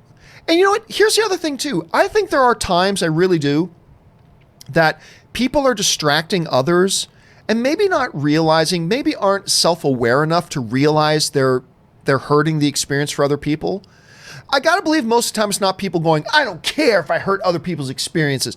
I don't think it's that. I think people just aren't aware enough, aren't self-aware enough to realize that, hey, what I'm doing is affecting other people's enjoyment. And maybe they just need a staff person to come by and say, hey, folks, can you please keep it down? Take that. I'd say do that, but that's unfortunate, Dylan. That is, because I honestly don't have that happen to me very much anymore at the theaters. It really doesn't, but it still does for some people. But grab a staff person. Sinfinity and Beyond writes, Felipe versus Jarboy, Dawn of Campea. Yep, Felipe Jarboy. I'm telling you, starring Timothée Chalamet, a guy who collects discarded jars, imagining the story behind the people who discarded those jars. I just made that up. Shit, man. That's an Academy Award-winning idea. I got to tell Ann we can't go. I got to tell him I got to write my script for that this afternoon. And sell it for $1 million. Anyway, Ben Rayner writes, there's no trailer yet for Jarboy. Is it in trouble? Should we be worried that there's no trailer yet for Jarboy? I'm telling you, I got to write this script. I just came up with it, and I think it's the brilliant idea. I got to write this thing. Nosferatu writes, what kind of customer service is this? Great. Still my favorite story ever from doing this. I'm going to repeat the whole thing, but long story short, somebody wrote to me once, asked me for Peter Jackson's contact information because he wanted to ask him to be in an upcoming Hobbit movie. And obviously I don't respond to that. I get hundreds of emails. I didn't respond to that. I get an email from the same guy a few days later saying, you didn't send me Peter Jackson's contact information. What kind of customer service is this? True story. It's better when I tell the longer version of it, but I mean, that's basically it. But thank you for reminding me of that, Nosferatu. Gisberto Guzzo sends in a really generous super chat. Thank you, Gisberto. I really appreciate that, man. Absolutely loved Once Upon a Time in Hollywood. Easily my favorite movie this year, and of Quentin Tarantino's. Interesting. It's hilarious and unexpectedly earnest, unreal performances. You just don't see many films like this on that scale anymore. And hey, listen, yeah, there are going to be people who hate this movie. There are going to be people who think it's like the best thing Quentin Tarantino movie best movie Quentin Tarantino's ever done. For me, it's more, I'm in the middle. I think it's enjoyable, and I liked it, and I'm going to go watch it again. But I don't think it's great. I think it's far longer than it needed to be. I think it meanders too many times. I think there are entire characters in this movie that didn't need to be in the movie. And it doesn't really have a plot. But it's a movie of moments and a movie of characters. And it has scenes in it, so many memorable scenes that to me it's still an enjoyable film. Enjoyable enough that even though it's 2 hours and 45 minutes, I want to go back and watch it again. So anyway, Gisberto, I'm glad you enjoyed it that much. I'm glad you had that much fun with it. And I think there are going to be other people who like it that much too. There are going to be people who thought it was boring and slow and whatever. Yes. And there's going to be people like you who think it might be the best thing Quentin Tarantino's ever done. And there's people like me that are a little bit in the middle. But isn't that the case of every movie, really? Anyway, Gisberto, I'm glad you enjoyed it, man. Okay. Django 19 writes, the deleted scene he's talking about is the one they just released online where it shows all the Avengers kneeling after Tony dies, paying respects to him. Oh, I haven't seen that one. So don't know. But again, it does sound like a movie that's already over 3 hours probably wasn't needed. I'll be frank with you. I haven't seen the scene. Maybe I'll change my mind once I've seen it. That sounds pretty dumb. But I haven't seen the scene. Maybe I'll think differently once I see it. Michael Redhead writes, team charges on Thor's cry, not Cap's ensemble. Explains when you said how they all heard him. That's not what the movie's trying to say, though. Right? I don't know. I mean, maybe. Because, that's one thing. It's like, Avengers! Assemble! I've never really got that. And everybody's like, Russ! I don't know. Maybe it was on Thor's roar. Maybe that's the simplest explanation, Michael. Maybe that could be it. Suthius writes, Assemble! Oh, I'm sorry. I had another big jump. Where are we at here? There we go. Suthius writes, and by the way, guys, I'm going to ask at this point, because I want to get through all the questions that we have. I don't want to have any more left over today. So if you have not sent in a super chat yet, I'm going to ask that you please not send in any super chats at this point. Please don't send in any more super chats. Let me bring this over here. Yes. Please, no more super chats. I'm just going to put this up on the screen. And there we go. Here we go. So if you have not already sent in a super chat, please do not send in any more. I want to finish off the questions that we got here and get to ones that we have. Okay. Suthius writes, Doom Patrol, Umbrella Academy, and The Boys. While all being in the superhero genre, there's not much association in those shows. It's all about the characters, their stories, and the relationships. I agree. Umbrella Academy, Doom Patrol, and The Boys are very, very different stories from each other. You're absolutely right about that, Suthius. I mean, Umbrella Academy, very different from Doom Patrol. Doom Patrol, very different from The Boys. There are some thematic similarities between them that you could draw in there, absolutely. But not only are the characters different, their storytelling style is also quite different. And the stories that they're just telling are different from each other as well. I liked Umbrella Academy very much. Doom Patrol, I absolutely love. The Boys, I absolutely love. These are 3 really good shows that are on right now, and I highly recommend all 3 of them. And Suthius, I think you're right on the money. I think you're right on the money there. And I highly recommend all damn 3. Okay. Sam Phillip writes, "Hey, John, just wanted to say hi, and I'm watching you while making a YouTube poop. Also, hope you have a great weekend." I am having a great weekend so far. I always like starting off my weekend doing open mic with my fellow film fans. So enjoy your poop. Hopefully, you sent that in an hour ago. Hopefully you're not still there. If you are, you should probably use your phone to call a doctor. But anyway, I'm having a great weekend so far. Thank you for that, Sam. I hope you're having a good one too.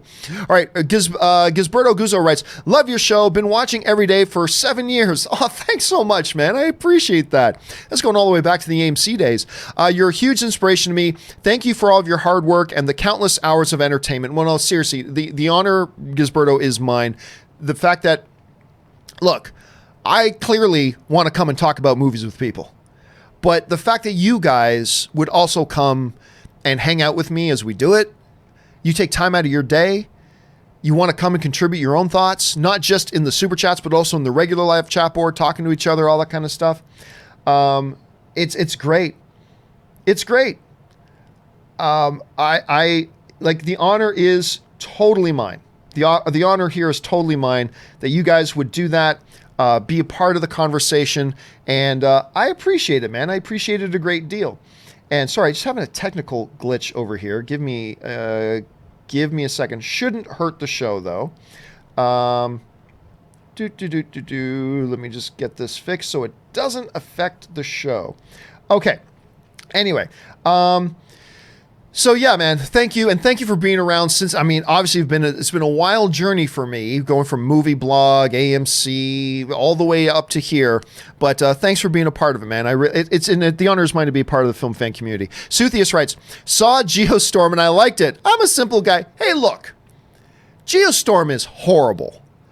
But as horrible as it is, I can't also help but admit there's a few minutes in there that I laugh. And it's not... Geostorm is terrible, but it has redeeming moments, I gotta say. It is utterly preposterous and utterly ridiculous. But I'd be lying if I didn't say there are a few moments in that film that I chuckled and grinned and enjoyed a few moments.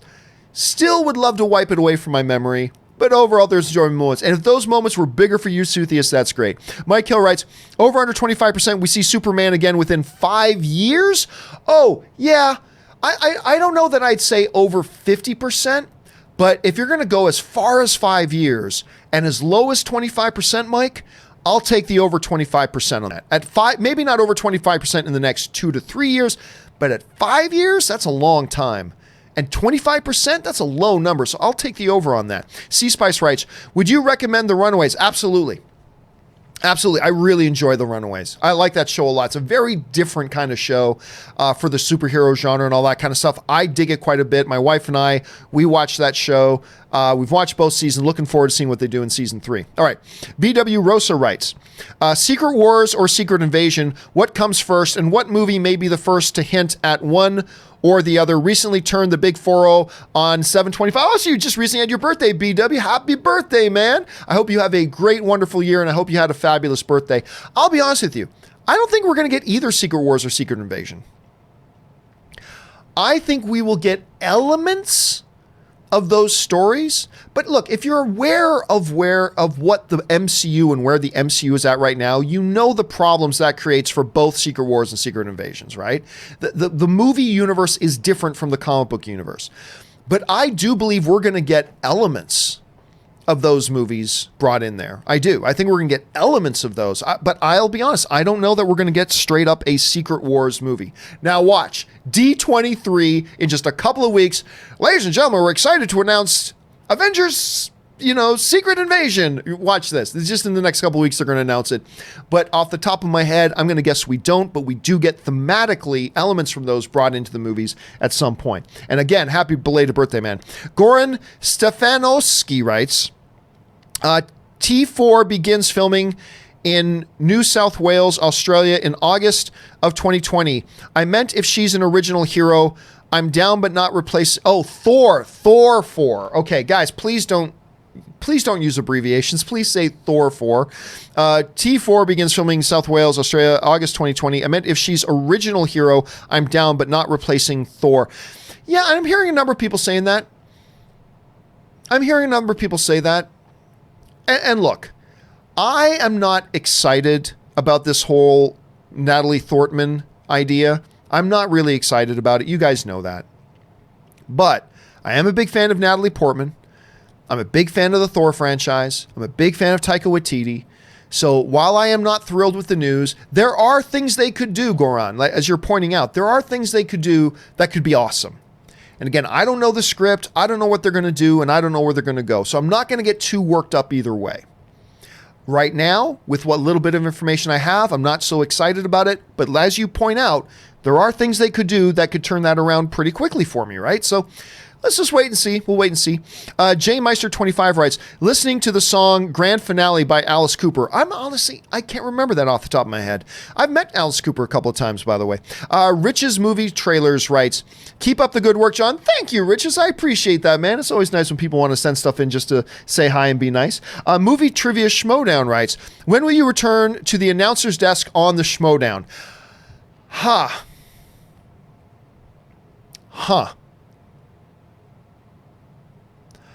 I don't know that I ever will, to be honest with you. I don't know that I ever will.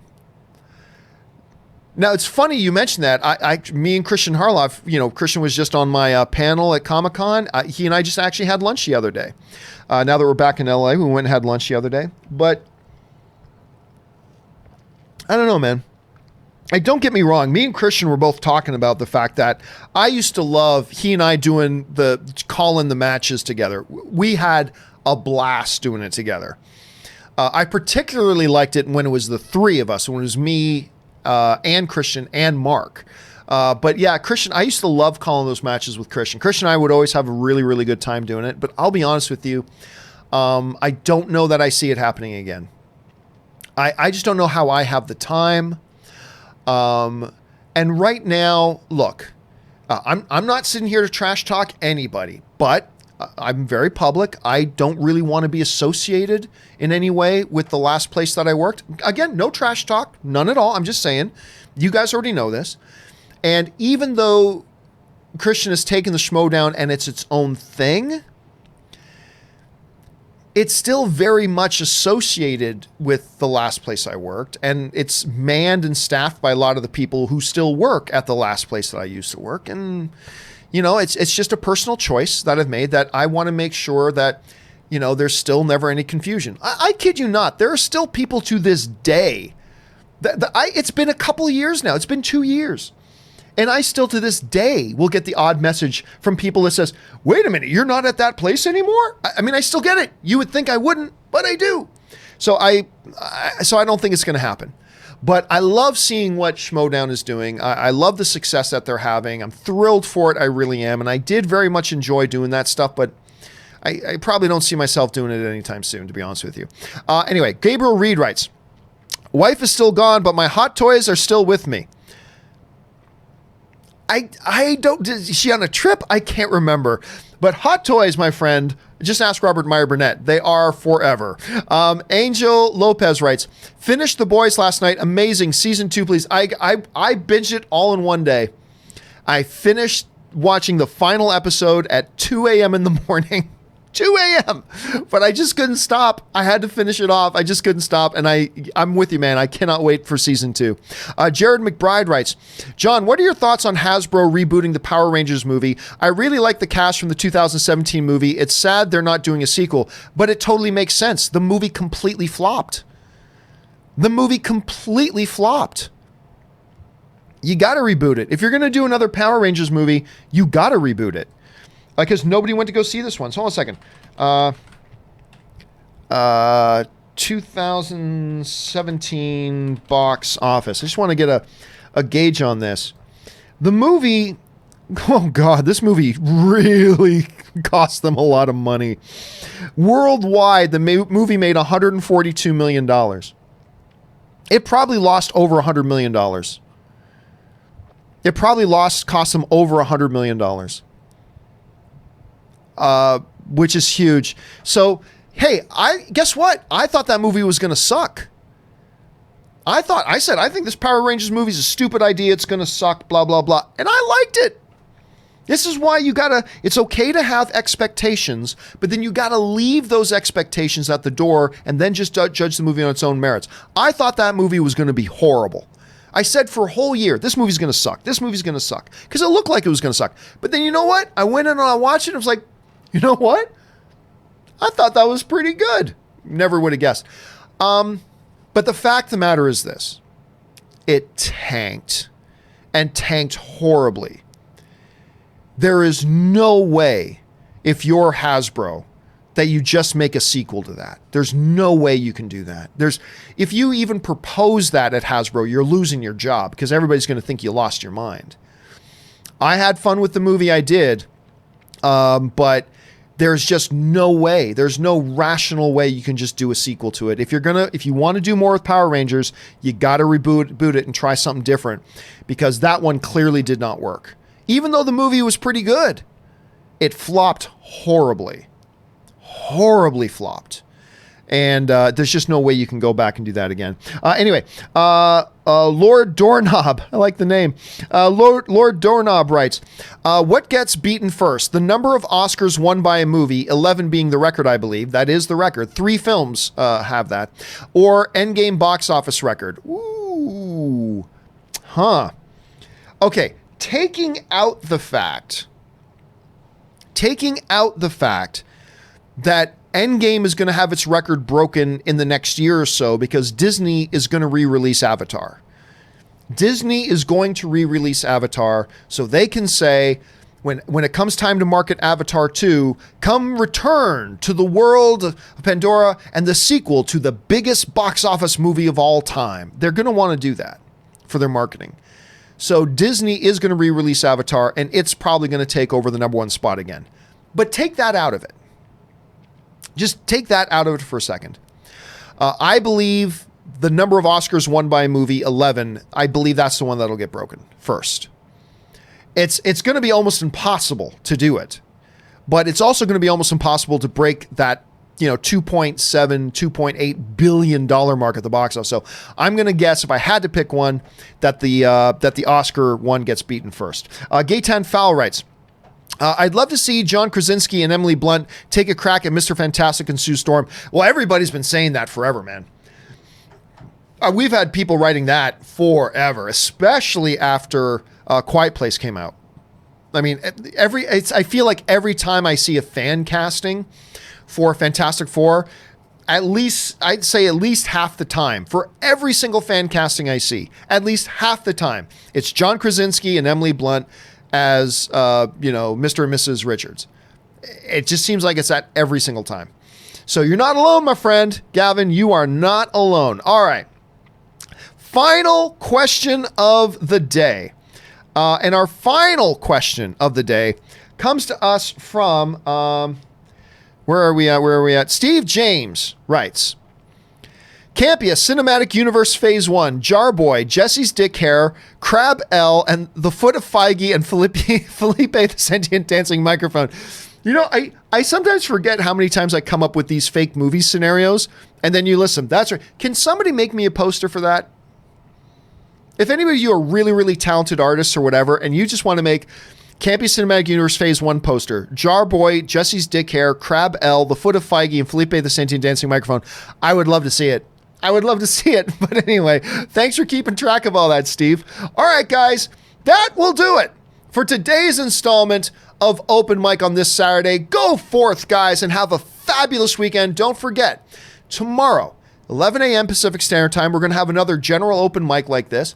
But then at 3 p.m. tomorrow afternoon Pacific Standard Time, we are going to do our open spoiler review, our open spoiler discussion, I should say, of Once Upon a Time in Hollywood. So if you've seen the movie or you're interested in that, come on back. We'll talk for like 45 minutes or an hour about Once Upon a Time in Hollywood. We will see you guys then. All right, guys, that will do it for me for now. Thank you, everybody, for being here, watching the show, participating in the live chat, participating in the super chats. Not only are you giving us fun things to talk about, you're supporting the channel while you're doing that, and I thank you for that deeply. That'll do it for me for now, guys. My name is John Campea, and until next time, bye-bye.